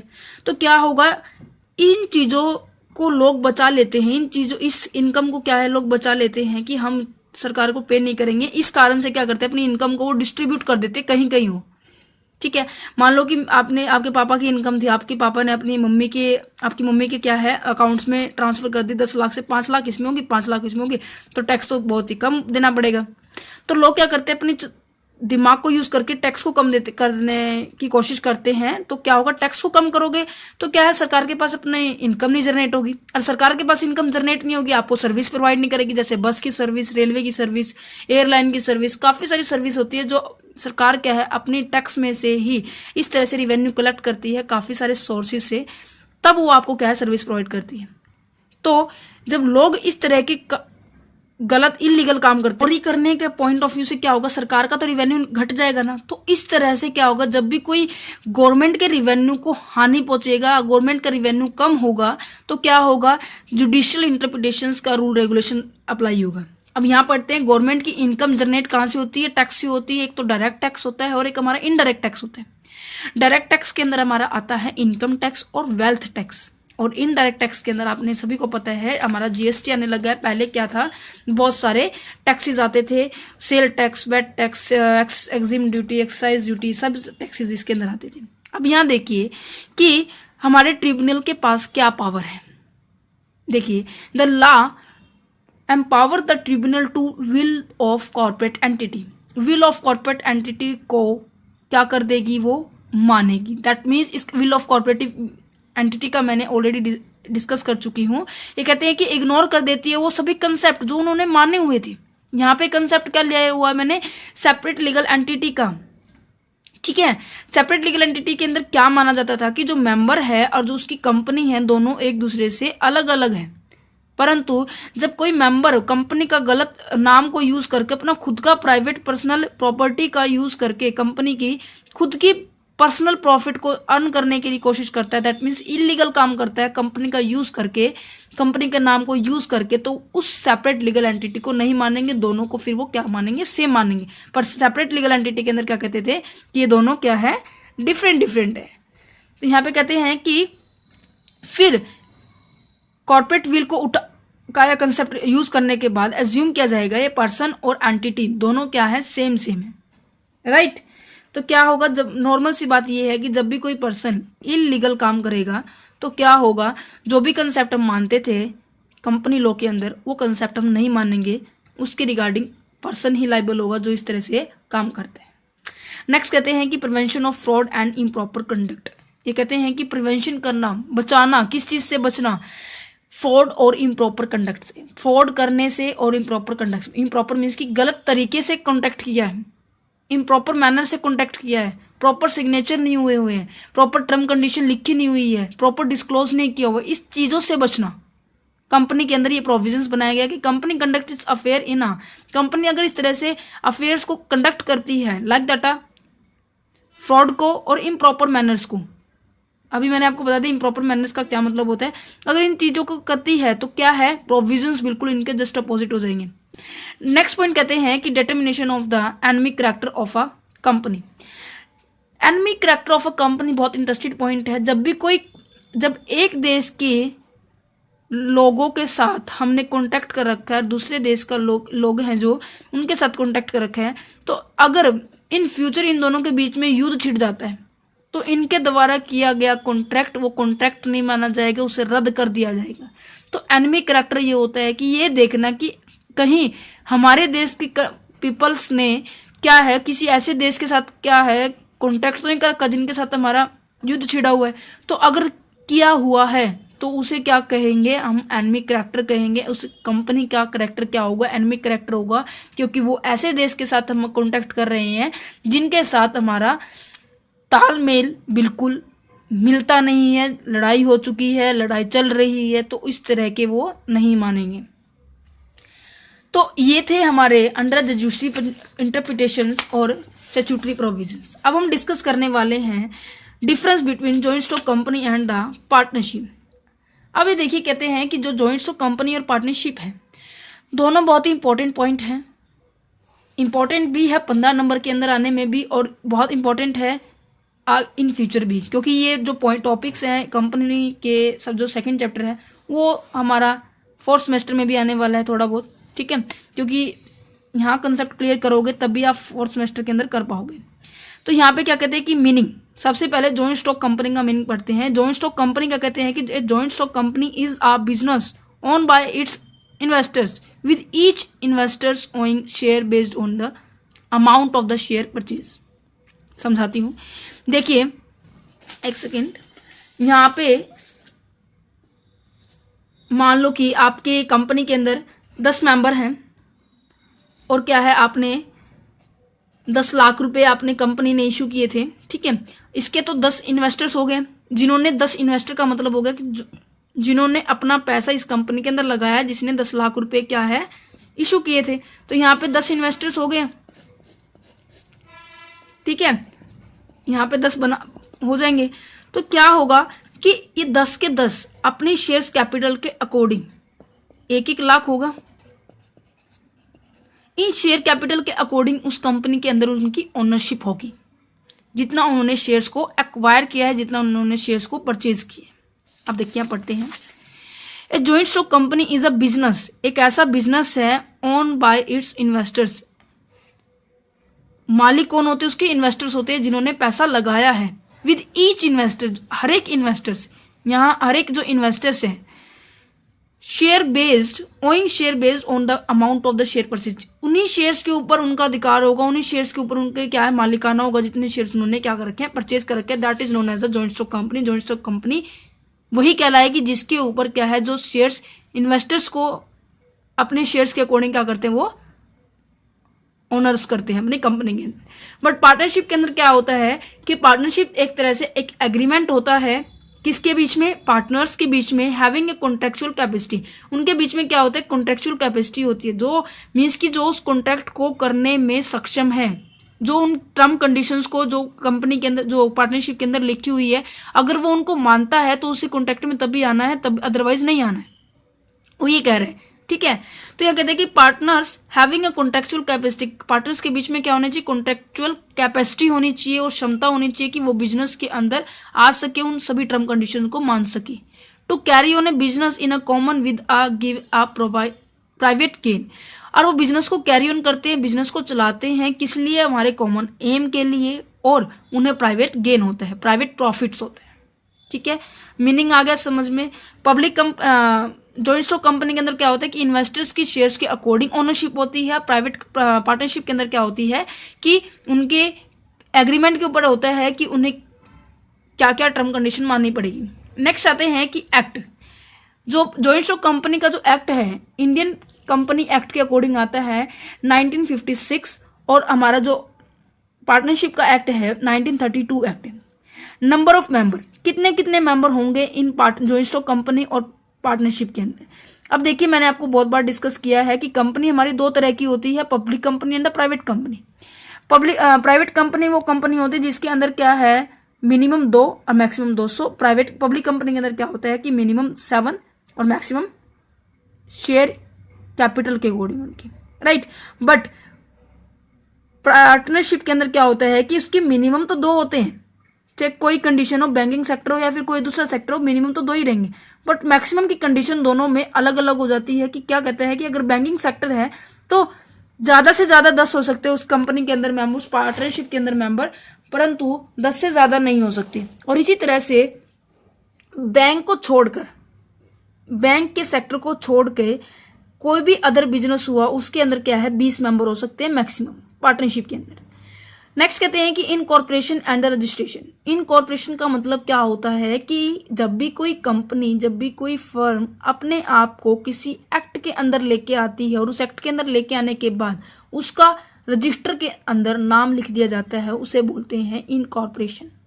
तो इनकॉर्पोरेशन एंड रजिस्ट्रेशन करवाना जॉइंट स्टॉक कंपनी के लिए बहुत ज़रूरी है, मैंडेटरी है, कंपलसरी है। परंतु पार्टनरशिप की अगर बात की जाए तो पार्टनरशिप के लिए ये ज़रूरी नहीं होता, ठीक है। नेक्स्ट कहते हैं कि separate entity. Separate entity means कि जो उनका मेंबर है और जो उनकी फर्म है या फिर कंपनी, दोनों आपस में अलग अलग होती है, सेम मानी जाती है।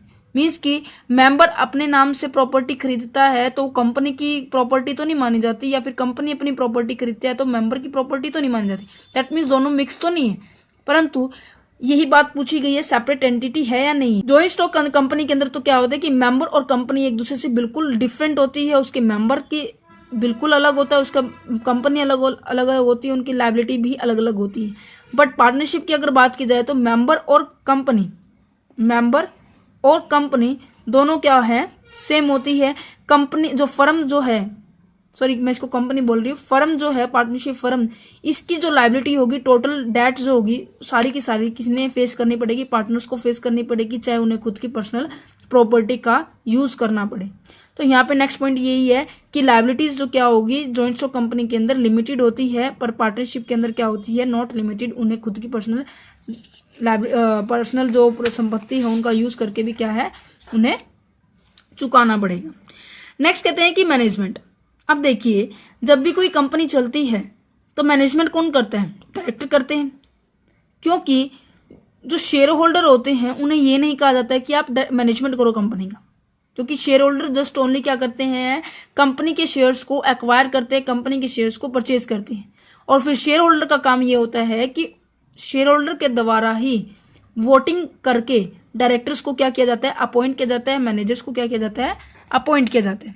उनकी वोटिंग राइट दी जाती है कि हाँ, मान लो कि 100 मेंबर हैं, 100 में से 10 किसी ने किसी को दिए, 15 किसी ने किसी को दिए, मतलब सभी जने वोटिंग करते हैं। जैसे अपनी क्लास के अंदर मॉनिटर के लिए वोटिंग करते हैं, इसी तरह से कंपनी के अंदर भी मैनेजर और डायरेक्टर को अपॉइंट करने के लिए शेयर होल्डर वोटिंग करते हैं।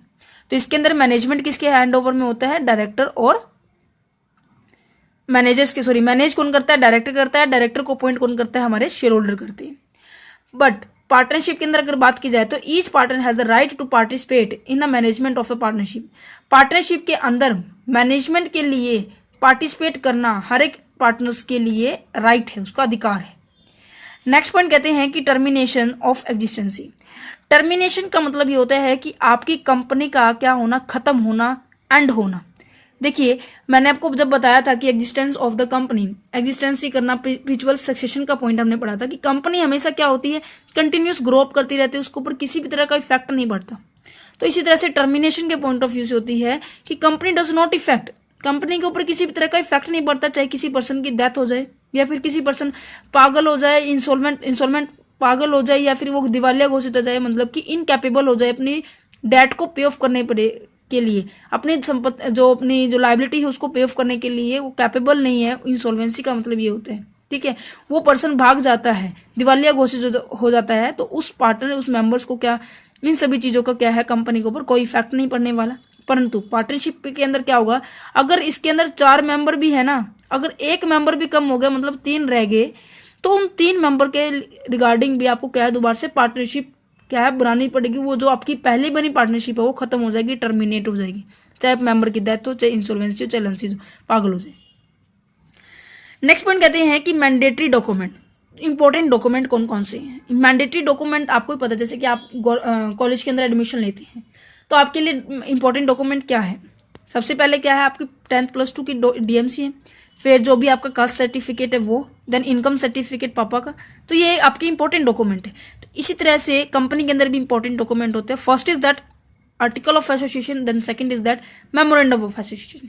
इनके भी एक अलग अलग चैप्टर हैं, वो हम आगे डिस्कस करेंगे। आई होप 6वां 7वां चैप्टर इन्हीं का है।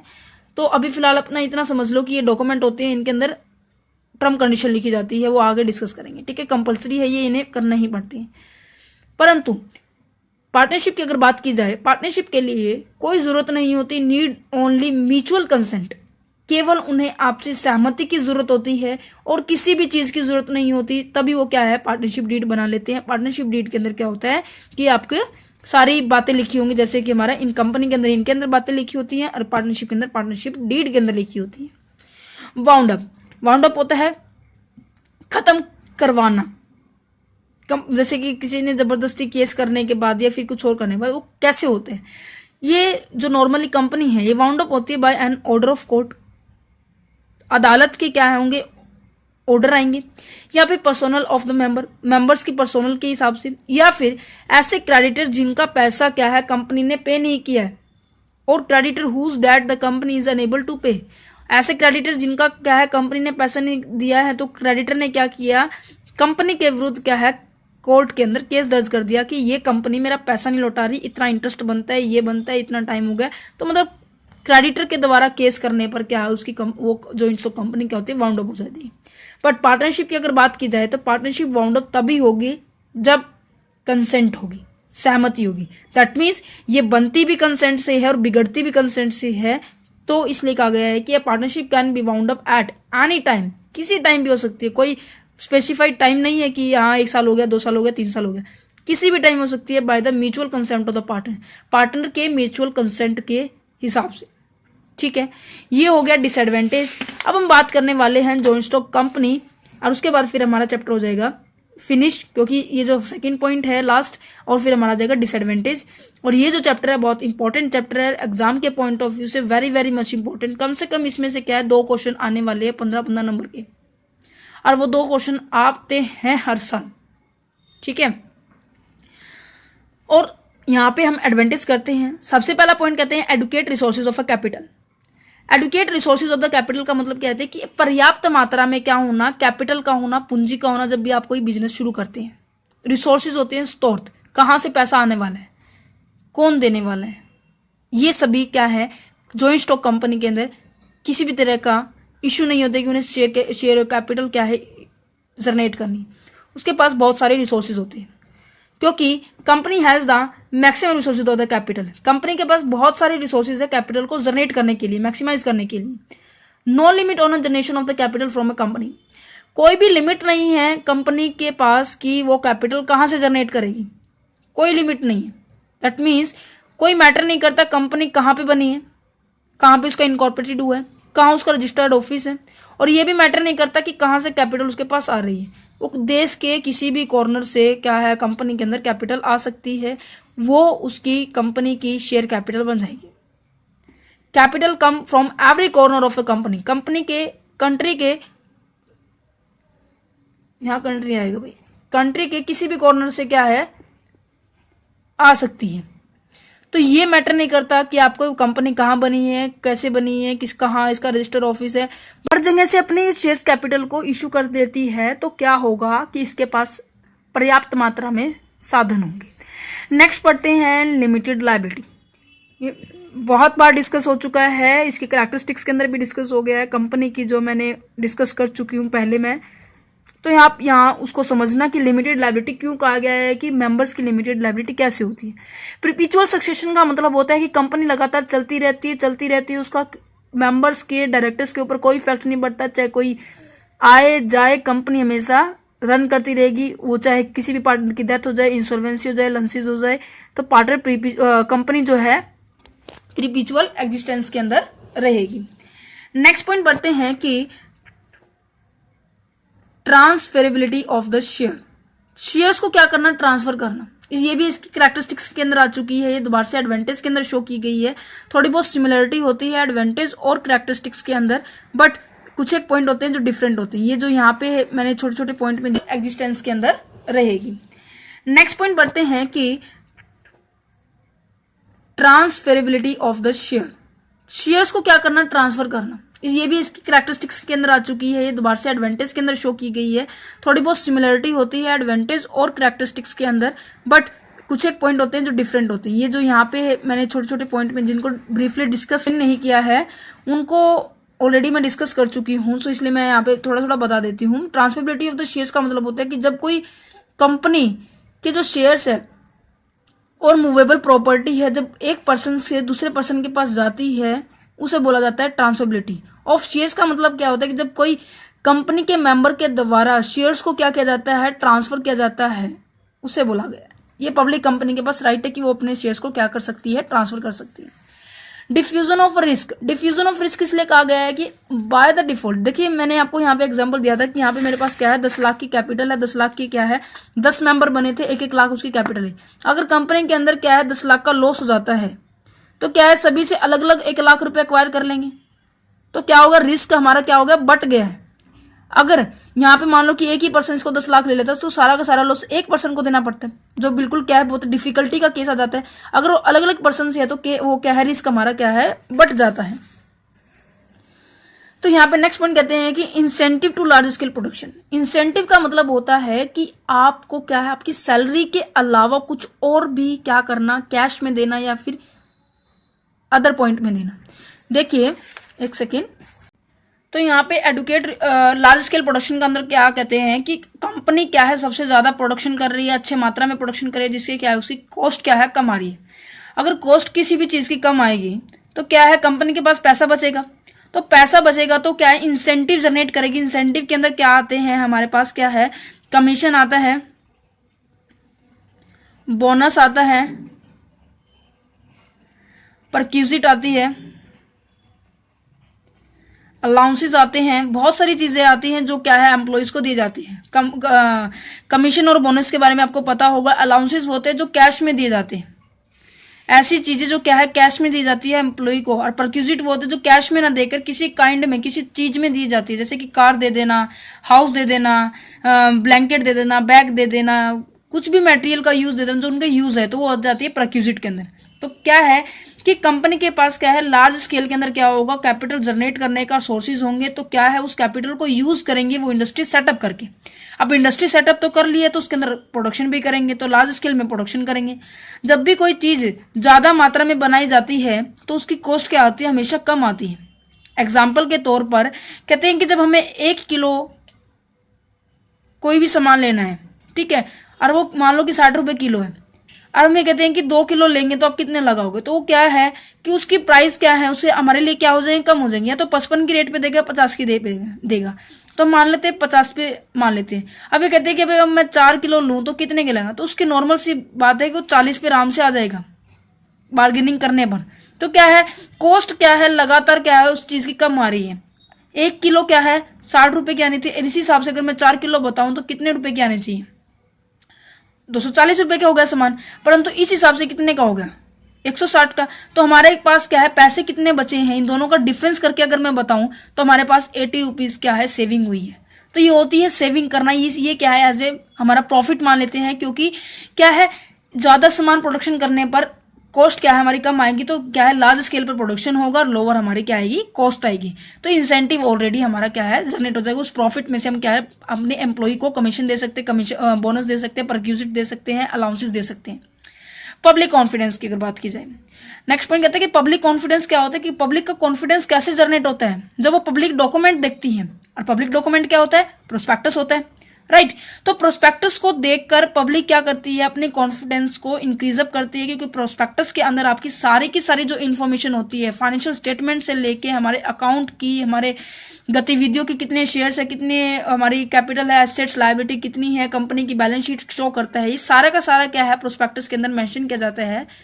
और इस सभी चीजों को देखकर पीपल क्या करते हैं अपने आप को एनकरेज करते हैं कि हाँ ये कंपनी ठीक है, अच्छा रेट ऑफ रिटर्न देगी, तो हम क्या करते हैं उसमें इन्वेस्ट कर देते हैं। तो जॉइंट स्टॉक कंपनी क्या है पब्लिश करती है इट्स फाइनेंशियल स्टेटमेंट, अपने फाइनेंशियल स्टेटमेंट को और अकाउंट्स को पब्लिश करती है एनुअली, साल में, हर साल एक्टिविटी एनुअली क्या है जितनी भी एक्टिविटीज है स्टेटमेंट फाइनेंशियल स्टेटमेंट की, अकाउंट की सारी एक्टिविटी क्या है साल में एक बार क्या है इशू करती है पब्लिक के सामने।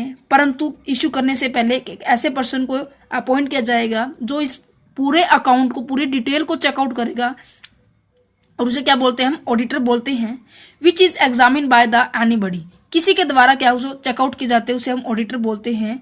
और all account is audited properly, सारे के सारे अकाउंट क्या है ऑडिट किए जाएंगे, चेकआउट किए जाएंगे कि अगर कोई गलती है तो उसे क्या है करेक्ट किया जाए, और उस चेक करने वाले पर्सन को ऑडिटर बोलते हैं, ठीक है। तो पब्लिक कॉन्फिडेंस ऑटोमेटिकली क्या है इंक्रीज अप हो जाता है कि उसे वो क्या है चेकआउट डिटेल हमें देते हैं। नेक्स्ट कहते हैं कि appointment of able and experience staff, appoint करना उस पर्सन को, उस स्टाफ को जो कि क्या है पूरी तरह से एफिशिएंट है, वेल एक्सपीरियंस है। देखिए चाहे हमें क्या है, अब हम भी ये सोचते हैं कि जैसे कि मैं आपके लिए वीडियो बना रही हूँ तो मैं क्या कहूंगी, चाहे मैं थोड़ा समझा लूँ बट मुझे अच्छा समझाना है, अच्छा मुझे फीडबैक लेना है, बच्चों के क्या है समझ में आना चाहिए, यही बात होती है। अगर मैं ये कहूँ कि आधे घंटे में मैं सारा चैप्टर करा दूं बट आपको समझ कुछ ना आए तो उस आधे घंटे का मेरा कोई फायदा नहीं रहेगा, मेरे जो एफर्ट्स है वो कुछ वेस्ट चले जाएंगे। तो मैं क्या थोड़े से ज्यादा एफर्ट नहीं, ये जो वीडियो है आई होप 1.5-2 घंटे की बनेगी और वो बट उसके अंदर सारे कंसेप्ट क्लियर हो जाएंगे, ये मेरा विश्वास है कि आपको प्रॉपर समझ में आएगा, ठीक है। तो इस तरह से क्या है मैंने अपने एफर्ट्स लगाए, इसी तरह से मेरी टीम एफर्ट्स लगा रही है, तो मैंने क्या है वेल एक्सपीरियंस स्टाफ को अपॉइंट किया हुआ है कि चाहे मुझे उससे क्या है 10-12 हज़ार एक्स्ट्रा देने पड़े बट वो अच्छे काम करने चाहिए। तो यहाँ पे कहते हैं कि अपॉइंटेड ओनली क्वालिफाइड स्टाफ, केवल क्वालिफाइड स्टाफ अपॉइंट करे जिन्हें नॉलेज हो, ठीक है, and the expert who manage it's affair even high salary, और उन सभी को वे सभी पर्सन क्या करेंगे मैनेज करेंगे अफेयर्स को, एक्टिविटीज को, चाहे उन्हें हाई सैलरी पे ऑफ करनी पड़े। समझ में आ गया, ठीक है। अब यहाँ पे नेक्स्ट पॉइंट पढ़ते हैं कि stimulus to small saving, stimulus small saving का मतलब होता है कि स्मॉल सेविंग को क्या करना प्रभावित करना, आप जो स्मॉल सेविंग आप लोगों के द्वारा की जा रही है उसको उससे क्या है इंक्रीज अप करना। कैसे? जैसे कि यहाँ पे देखो, company collect the capital from a general public. Company क्या करती है? कलेक्ट करती है कहाँ से पैसा? जनरल पब्लिक से, जो आम पब्लिक होती है। So it put the share value it at low price. So उनकी शेयर वैल्यू क्या करेगी? कम प्राइस पे रखेगी। The normal public is also interested is saving amount in share. तो नॉर्मल पब्लिक क्या करेगी? अपनी शेविंग जो बचा रखी उन्होंने, जो घर में जो पैसा बचा है, तो उस कंपनी के अंदर लगा देगी। मान लो कि एक कंपनी है ए लिमिटेड, एक कंपनी है बी लिमिटेड। ए तो लगा रही है कि एक शेयर कितने रुपए का है? 100 रुपए का। और एक लगा रही है कि एक शेयर हमारा है 10 रुपए का, उससे रेट ऑफ रिटर्न भी अच्छा आ रहा है। ठीक है, तो आप कहाँ इन्वेस्ट करोगे? तो बी कंपनी में इन्वेस्ट करोगे ना। तो यही कहते हैं कि कंपनी अपना शेयर्स की प्राइस जो है कम रखती है, जिससे क्या है नॉर्मल पब्लिक भी अपने पैसे को इन्वेस्ट कर सके, जिससे क्या उनकी सेविंग क्या है, स्मॉल सेविंग का इन्वेस्टमेंट होगा, और वो जो पैसा इन्वेस्ट किया गया है वो आगे फर्दर किसी और पर्पज के लिए यूज किया जाएगा। ठीक है, यहाँ पे एक अगर एग्जाम्पल देती हूँ, जैसे कि तो है बैंक, एक है पोस्ट ऑफिस। बैंक के अंदर आपके पैसे के ऊपर इंटरेस्ट कितना मिलता है? एग्जाम्पल के तौर पे ले रही हूँ, मान लो कि ये 3.58% मिलते हैं, बट पोस्ट ऑफिस के अंदर ये क्या है? 4.38% मिल रहा है। ठीक है, आपके इंटरेस्ट अमाउंट के ऊपर। तो आप कहाँ पैसा इन्वेस्ट करना चाहोगे? पोस्ट ऑफिस में ना, जहाँ से रेट ऑफ इंटरेस्ट ज्यादा होता है। तो आपकी सेविंग कहाँ पे डिपॉजिट होगी? रेट ऑफ पोस्ट ऑफिस के अंदर। तो क्या होगा कि इसलिए रेट ऑफ इंटरेस्ट आपका अच्छा है, परंतु शेयर्स का जो प्राइस है, सामान खरीदने का जो प्राइस है, वो क्या है? कम होना चाहिए। नेक्स्ट पॉइंट कहते हैं कि development of management profession. Management professions के अंदर भी क्या है? डेवलपमेंट आना। अब देखिए, साल दर साल क्या है, हर एम्प्लॉय क्या है अपने ट्रांसफर करके या फिर अपनी ट्रांसफर हो जाती है उनकी, तो क्या है उनका एनवायरनमेंट भी चेंज होता है, उनका इंफ्रास्ट्रक्चर चेंज होता है, लोग आसपास के चेंज होते हैं। तो क्या होगा कि उनका एक्सपीरियंस भी डेवलपमेंट, उसकी जो नॉलेज है, उनकी स्किल जो है, वो क्या है? डेवलपमेंट की पॉइंट ऑफ व्यू से जाएगी, ग्रोथ होगी उनकी। तो क्या है? Company is continue grow and no effect of the share holder and directors. उस कंपनी के ऊपर किसी भी तरह के शेयर होल्डर और डायरेक्टर्स का इफेक्ट नहीं पड़ता है, चाहे शेयर होल्डर आए जाए, कोई इफेक्ट नहीं है। परंतु क्या होगा? कंपनी को मैनेज किसके द्वारा की जाता है? मैनेजर्स के द्वारा की जाती है, एफिशिएंट प्रोफेशन के द्वारा की जाती है, शेयर होल्डर के द्वारा नहीं की जाती। ऑलरेडी डिस्कस कर चुकी हूँ। जैसे कि यहाँ पे एग्जाम्पल के तौर पर, यहाँ पे 2019 के अंदर राम पर्सन था, जो यहाँ पे कंपनी के अंदर क्या है? मैनेजर था। 2021 के अंदर श्याम आ गया, 2021-23 के अंदर अंकुश आ गया। तो क्या है, यहाँ का इन्वायरमेंट कुछ हो रहा होगा, इसकी जहाँ पे ट्रांसफर हुई होगी तो वो वहाँ का इन्वायरमेंट कुछ हो रहा होगा, इसकी जहाँ पे ट्रांसफर होगी उसका इन्वायरमेंट कुछ हो रहा होगा। तो क्या है, इन्वायरमेंट के अकॉर्डिंग उनकी क्या है? स्किल के अंदर डेवलपमेंट आती है। ठीक है, stimulus to industrial research. Industrial research के अंदर भी क्या है? प्रभावित करना, स्टिमुलेस करना, मतलब कि दैट मीन्स को प्रेरित करना। अब आपके पास क्या है? एडुकेट रिसोर्सेज है कैपिटल के, पर्याप्त मात्रा में आपके पास क्या है? कैपिटल है। तो क्या है? कंपनी उस कैपिटल को इंडस्ट्री एरिया के अंदर तो लगाएगी, परंतु इंडस्ट्री एरिया के लगाने के साथ कि ये भी देखेगी कि कैसे उस पैसे का प्रॉपर यूटिलाइजेशन किया जाए, कैसे उन इंडस्ट्री के सेटअप तो कर लिया, सेटअप करने के बाद कैसे उस इंडस्ट्री को चलाया जाए, इस चीज के ऊपर क्या है? वो पैसा लगेगी। और जो इस चीज को देखते हैं उसे बोलते हैं रिसर्च डिपार्टमेंट के ऊपर क्या है? उसने अपने एफर्ट्स लगाए हैं, उस पैसे को लगाया, उस रिसर्च डिपार्टमेंट को अपॉइंट किया है, जो कि हेल्प करेगी डेवलप करने के लिए, हमारे नए नए आइडियो को, नए नए तरीकों को बताएगी कि आपको इस तरह से नहीं, इस तरह से माल को प्रोड्यूस करना चाहिए कि जिससे आपकी क्या है? कॉस्ट कम आए। राइट। तो company can afford to have a research department. Company के पास क्या है? इतनी क्षमता होगी कि वो रिसर्च डिपार्टमेंट को अफोर्ड कर सके, मतलब कि अपॉइंट कर सके। किस लिए? कि नए नए आइडियाज को वो लेके आए और जिससे उनका क्या है? कॉस्ट क्या है? कम आएगा। नेक्स्ट पॉइंट कहते हैं कि growth and expansion. Growth and expansion तो नॉर्मल सी बात है, जब आपके पास प्रॉपर साधन है सभी चीज़ों के ग्रोथ करने के लिए भी, कंपनी को एक्सटेंड करने के लिए भी, रिसर्च डिपार्टमेंट के लिए भी आपके पास प्रॉपर है, और जो आपके एम्प्लॉई उनको आप इंसेंटिव्स दे रहे हो, तो एम्प्लॉई को क्या चाहिए? मोटिवेशन के लिए तो इंसेंटिव भी बहुत अच्छा पॉइंट है, चाहे मोटिवेशन हमें क्या है? मॉनेटरी मिले या नॉन मॉनेटरी मिले।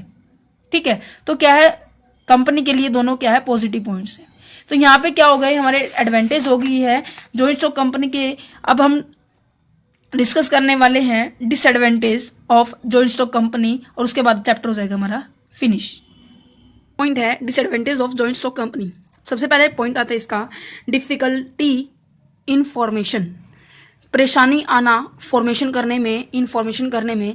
फॉर्मेशन का मतलब होता है कंपनी को बनाने में हमें क्या आ रही है? परेशानी आ रही है। कारण क्या है? क्योंकि कंपनी जो है इनकॉर्पोरेटेड, जब किसी एक्ट में आती है उसे बोला जाता है इनकॉर्पोरेटेड। ये मैं बहुत बार डिस्कस कर चुकी हूँ कि जब भी कोई कंपनी अपने आप को किसी एक्ट के अंदर लेके आती है और उसका नाम जब रजिस्ट्रार ऑफिस के अंदर उसके रजिस्टर में लिख लिया जाता है, उसे बोलते हैं हम इनकॉर्पोरेटेड। ठीक है, तो कंपनी इनकॉर्पोरेटेड होती है किसके अंदर? Under a provisions of law. Provisions हमारे कानून के द्वारा लगाए जाते हैं, कानून के द्वारा निर्धारित किए जाते हैं, उसके अंदर क्या है? कंपनी इनकॉर्पोरेटेड होती है। और इस कंपनी इनकॉर्पोरेटेड होने के बाद क्या क्या फॉर्मेलिटीज होती है इसको करने के लिए? सबसे पहले से क्या कौन सा डॉक्यूमेंट अप्लाई करना पड़ता है? Memorandum of association, then next is the article of association, then next is a prospectus. ये क्या है? इस तरह की फॉर्मेलिटीज उसे कंप्लीट अप करनी पड़ेगी। क्या होगा, इन सभी फॉर्मेलिटीज को जब आप करना शुरू करोगे या फिर करने के लिए आपने स्टार्ट कर रखा है, तो ये बहुत ज़्यादा टाइम के अंदर टाइम कंज्यूमिंग भी होती है और ज़्यादा एक्सपेंसिव भी होती है। पर ये हर एक कंपनी के लिए, जब भी कोई कंपनी बनती है और उसको चलाने के लिए आगे प्रोसीड करती है, तो उनके लिए ये तीनों चीज़ें बहुत इंपॉर्टेंट है। ये तीनों फॉर्मेलिटीज़ उन्हें करनी पड़ती हैं, क्योंकि इसके अंदर क्या है? बाउंड्री सेट की जाएगी। इसका एक अलग चैप्टर है, वो भी डिस्कस करेंगे। इसके अंदर क्या है? बाउंड्रीज के अलावा क्या है? आपके क्या क्या आर्टिकल्स यूज होंगे वो है। प्रोस्पेक्टस के अंदर क्या क्या इन्फॉर्मेशन होनी चाहिए वो आपको शो बताएंगे। ये आगे अलग अलग चैप्टर हैं इस कंपनी के अंदर, हमारी बुक के अंदर भी है। ठीक है, तो ये क्या कहते हैं कि ये सारी जो फॉर्मेलिटी है वो ज़्यादा क्या होती है? एक्सपेंसिव होती है और ज़्यादा टाइम कंज्यूमिंग होती है, ज़्यादा से ज़्यादा टाइम खराब होता है हमारा इसमें। ठीक है, सो इसलिए कहा गया है कि जो पार्टनरशिप होती है, सोल प्रोप्राइटरशिप होती है, वो थोड़ी सी कम फॉर्मेलिटीज़ की होती है, तो कम टाइम कंज्यूमिंग है। ठीक है, नेक्स्ट कहते हैं कि possibility of fraud bye the promoters. ये क्यों कहा गया है कि प्रमोटर के द्वारा फ्रॉड करने की ज्यादा से ज्यादा संभावना हो सकती है? क्यों? क्योंकि जो प्रमोटर होता है वो सबसे पहले कंपनी के अंदर एक as a member, as a person appoint होता है, जो कंपनी को स्ट्रक्चर देता है कि आपकी कंपनी इस तरह की होनी चाहिए, इस प्रोडक्ट की होनी चाहिए, इस लोकेशन के अंदर होनी चाहिए। वो सारे के सारे आइडियाज कौन लेके आता है? प्रमोटर्स लेके आता है। और प्रमोटर क्या होता है? सबसे पहला पर्सन होता है जो कि जितने भी एक्सपेंसिव होते हैं, जब कंपनी को जन्म दिया जाता है, दैट मीन्स कंपनी के बारे में आइडिया लेना शुरू होते हैं और आइडिया को अप्लाई करना शुरू होता है। जब भी दैट मीन्स आइडिया ले लिया और आइडिया को अप्लाई किया है, एक्चुअल में वहां तक की प्रोसेस क्या है? एक प्रमोटर के द्वारा की जाती है। इसलिए कहा गया है कि प्रमोटर क्या होते हैं? मेकर होते हैं और डेवलपर होते हैं। किसके? कंपनी के। प्रमोटर क्या होते हैं? मेकर होते हैं, डेवलपर होते हैं कंपनी के, क्योंकि ये सारे अपने दिमाग में जो चल रही है ना, उसके जितनी भी बातें वो उस कंपनी के ऊपर अप्लाई करते हैं।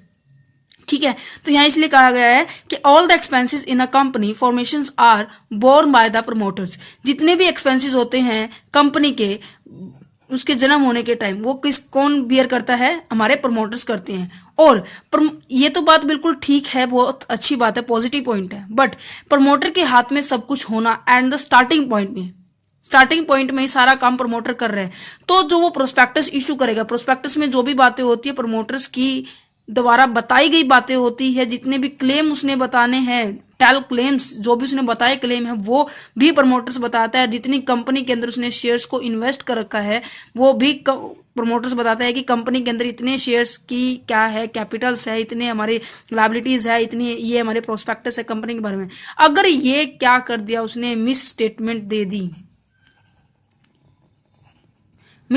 दी, तो क्या होगा? तीनों के बारे में गलत इन्फॉर्मेशन देगी, तो ये एक तरह से फ्रॉड होगा। और पब्लिक जो होगी, जो हमारे शेयर्स को एक्वायर्ड करेगी इस प्रोस्पेक्टस को देख के, इन क्लेम्स और इन्वेस्टिंग को देख के, तो पब्लिक का जो कॉन्फिडेंस है वो गिर जाएगा। और क्या है? पब्लिक का उस कंपनी के ऊपर ट्रस्ट क्या है? कम हो जाएगा। तो इसलिए इसका डिसएडवांटेज ये है कि ज्यादा से ज्यादा चांसेस रहते हैं कि प्रमोटर अपना खुद का पर्सनल इंटरेस्ट देखकर कंपनी के अंदर फ्रॉड करने की चांसेस ज्यादा करता है। नेक्स्ट कहते हैं कि अनक्रेज टू मोनोपली। मोनोपली होता है कि आप जिस मार्केट में, मान लो कि ये जो पर्सन है, एक ये मार्केट है, मार्केट दोनों की एक ही है, इसकी अलग कंपनी है, इसकी अलग कंपनी, ये ए लिमिटेड कंपनी है, बी लिमिटेड कंपनी। ठीक है, मार्केट के अंदर ऐसा प्रोडक्ट ए प्रोड्यूस कर रहा है जो बी भी कर रहा है, सेम है, बट एक कई जगह क्या होता है कि इसके प्रोडक्ट में कुछ एक डिफरेंशिएशन आ जाता है, इसके प्रोडक्ट में कुछ डिफरेंशिएशन आ जाता है। दैट मीन्स मान लो कि ये जो है केवल मस्टर्ड ऑयल सेल करते हैं, सरसों का तेल सेल करते हैं, और इसने क्या किया है? सेल केवल रिफाइंड ऑयल। ठीक है, दोनों अलग अलग है। ये इसको जब मस्टर्ड ऑयल सेल करना है तो इसको ज़्यादा मार्केट प्राइस मिल रहा है, इसको सस्ता इसलिए मिल रहा है क्योंकि इसकी खुद की खेती बाड़ी मस्टर्ड ऑयल की है। ठीक है।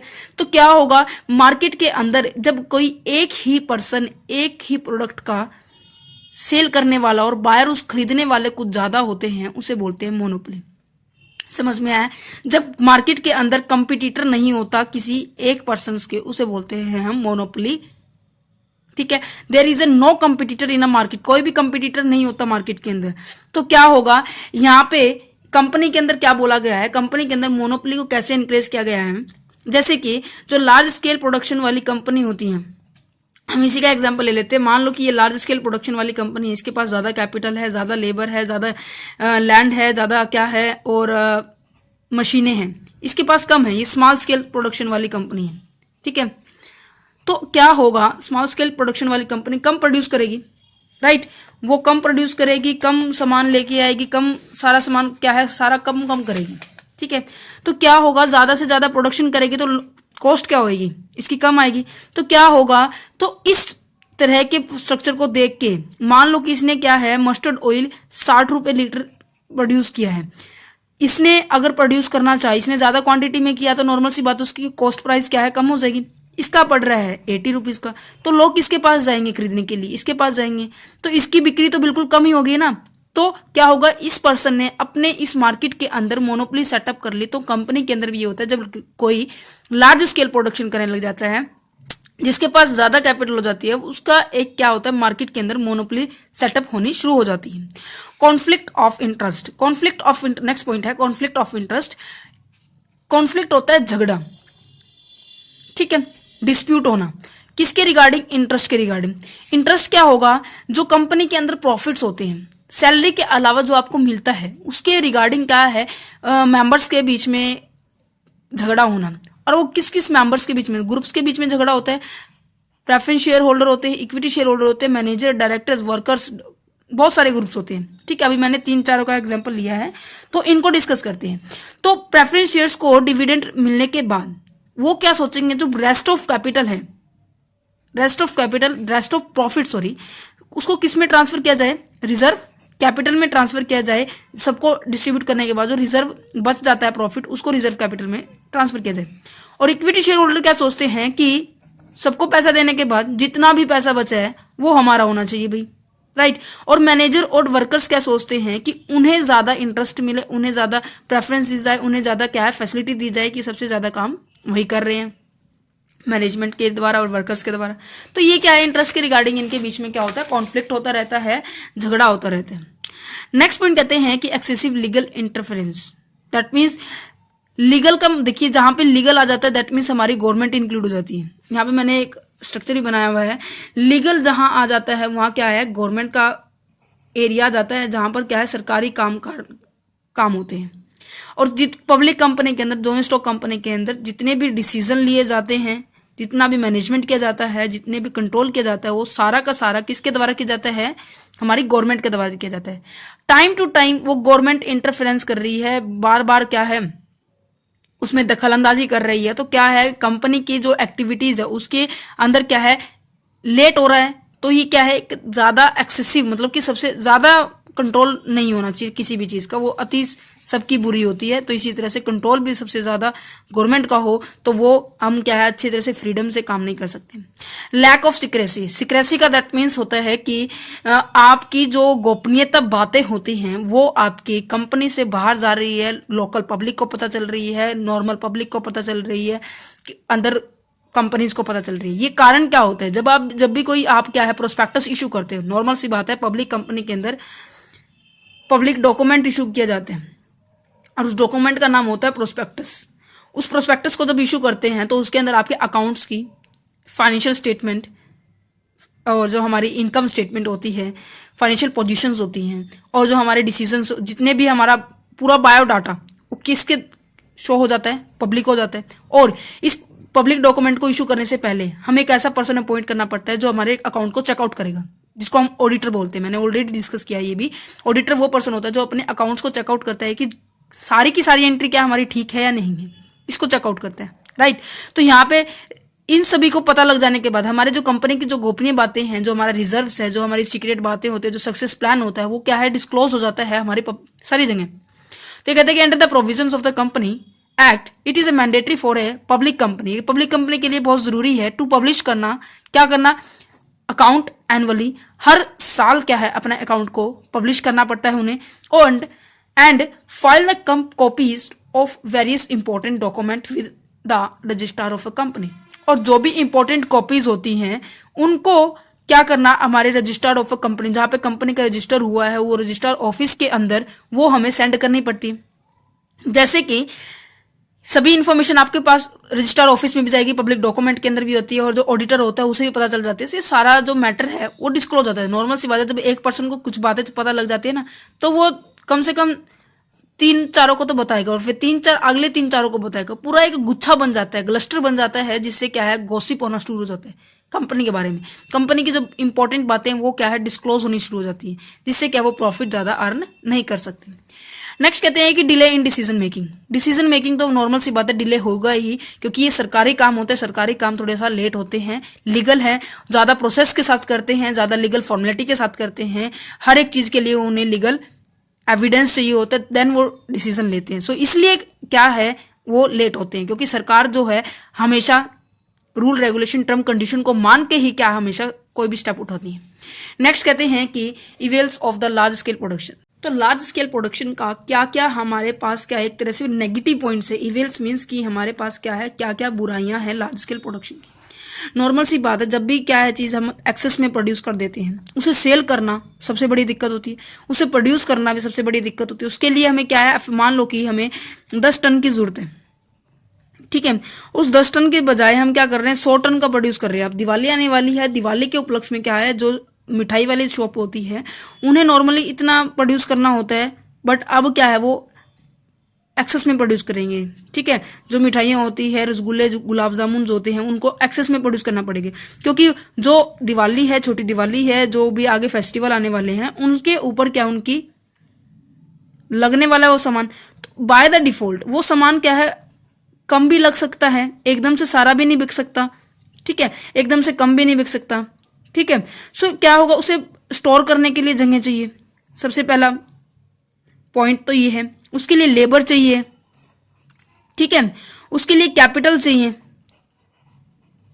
ठीक है, उसके लिए हमें प्रॉपर इन्वायरमेंट चाहिए, ठीक है, कहीं हमारा सामान खराब ना हो जाए, ठीक है। और उसके लिए हमें क्या चाहिए, एक अच्छा रेट ऑफ रिटर्न भी चाहिए, कि हाँ अगर मैं इतना सामान प्रोड्यूस कर रहा हूँ तो हमें इतना रिटर्न तो हमें मिलना ही चाहिए। अगर 10 टन हमारा क्या है 10 रुपये के हिसाब से भी अगर मैं मान लेती हूँ, तो इससे 10 की बजाय 15 का अच्छा रिटर्न आना चाहिए। ये हमारा नॉर्मल प्राइस है, ये हमारा एक्सेसिव प्राइस है, हमें इतना मिलना चाहिए, हम ये उम्मीद करके चलते हैं। परंतु जब हम एक्सेस से भी एक्सेस या लार्ज स्केल प्रोडक्शन कर देते हैं, तो डिफिकल्टी आ जाती है उसे लार्ज क्वांटिटी के अंदर से सेल करने में ऑन द स्पॉट, राइट। ये तो है नहीं कि सारा का सारा सामान दिवाली में बिक जाएगा। हमारा 100 टन जो हमने मिठाइयाँ प्रोड्यूस की है, तो वो 100 टन की बजाय मान लो कि 80 टन वो सेल हो जाती है, बाकी 20 टन उन्हें आगे यूज करनी पड़ेगी, जो कि बहुत डिफिकल्टी का काम होता है, ठीक है। लेबर की प्रॉब्लम होगी, इन्वायरमेंट में भी also adversely effect by the manufacturing process. In manufacturing process की कंपनी के अंदर बात की जा रही है, मैन्युफैक्चरिंग प्रोसेस के अंदर भी क्या है इन्वायरमेंट बहुत ज़्यादा इफेक्ट पड़ता है उसके ऊपर। नेक्स्ट कहते हैं कि our rate of return decrease हो जाता है, जब क्या है हमारा सामान काफ़ी दिनों तक रखा रहता है, कोई लेता नहीं है, तो क्या है उसके प्राइस नॉर्मल सी बात है डिक्रीज हो जाएगी, ठीक है, उसकी क्वालिटी भी डिक्रीज हो जाती है, सो इसका प्राइस भी डिक्रीज होगा। Exploitation of the share holder, share holders का शोषण होना। एक्सप्लोटेशन का मतलब होता है शोषण होना। क्यों होता है, क्योंकि जो कंपनी के अंदर जो कंपनी काफ़ी सारे पर्सन से बनी होती है, राइट, बट उसका जो मैनेजमेंट है, जो उसका कंट्रोल है, वो किसी एक सर्टेन पर्सन के हाथ में होता है, जो गवर्नमेंट के द्वारा इशू किए गए प्रोविजंस को, रूल रेगुलेशन को मान के वो काम करते हैं। परंतु कुछ कई टाइम क्या होते हैं कि जो कंपनी का मैनेजमेंट हमारा नॉर्मल सी बात है इन दोनों के हाथ में होते हैं, मैनेजिंग डायरेक्टर और बोर्ड ऑफ डायरेक्टर, और नॉर्मल जो प्रोविजंस है उनको फॉलो करते हैं, परंतु शेयर होल्डर्स के रिगार्डिंग जब वो क्या करते हैं कि अपनी विल के अकॉर्डिंग उनसे काम कराते हैं, अपनी इच्छा के अकॉर्डिंग उनसे काम कराते हैं, तो क्या होगा, वो मान लो कि वर्कर्स को हार्ड वर्क पसंद है, ठीक है, बट मैनेजर ने एक 2 व्यक्ति हैं, एक को हार्ड वर्क पसंद है, एक को हार्ड वर्क पसंद नहीं, बट जिसको पसंद नहीं उसको हार्ड वर्क दे दिया, जिसको पसंद है उसको कुछ ऐसा सिंपल सा काम दे दिया जो बहुत ही नॉर्मल है। तो दोनों की विल के अकॉर्डिंग नहीं हुआ ना, ये उनको सेटिस्फाई नहीं कर रही, परंतु उन्हें रोजगार भी चाहिए भाई, तो उनके इंटरेस्ट के अकॉर्डिंग मैनेजर और डायरेक्टर अपना परफॉर्मेंस नहीं करते, तो इस कारण से क्या हो जाता है, शेयर होल्डर्स का एक्सप्लॉयटेशन हो जाता है। और कई बार क्या होता है कि उनके जिस एरिया के अंदर काम नहीं करना, उनकी इन्वायरमेंट अच्छी नहीं है, मान लो कि वहाँ पे नॉइज पोल्यूशन है या फिर एयर पोल्यूशन है या फिर जहाँ पे क्या है ज़्यादा धूल मिट्टी का काम होता है, उनकी हेल्थ के ऊपर भी ज़्यादा इफेक्ट पड़ता है शेयर होल्डर्स की या फिर हमारे मेंबर्स की जरूर। तो वर्कर्स का इस तरह से भी एक्सप्लॉयटेशन होता है कि उन्हें अच्छा इन्वायरमेंट नहीं मिलता है। ये जो चैप्टर है कंप्लीट हो गया। अगर कोई पॉइंट रहता है तो मुझे बताना। और ये लेक्चर आप सभी को आई होप अच्छा लगा होगा, क्योंकि ये जो चैप्टर है मैंने पूरा कंप्लीट अप करवा दिया है। अब नेक्स्ट चैप्टर हम पढ़ने वाले हैं टाइप ऑफ अ कंपनी, वो हम नेक्स्ट वीडियो के अंदर पढ़ेंगे। ठीक है, thank you for watching this video, have a nice day. और ज़्यादा से ज़्यादा शेयर कीजिएगा इस वीडियो को, बहुत ही इंपॉर्टेंट चैप्टर है, बहुत ही यूजफुल रहेगा ये लेक्चर आपके लिए। Thank you, have a nice day.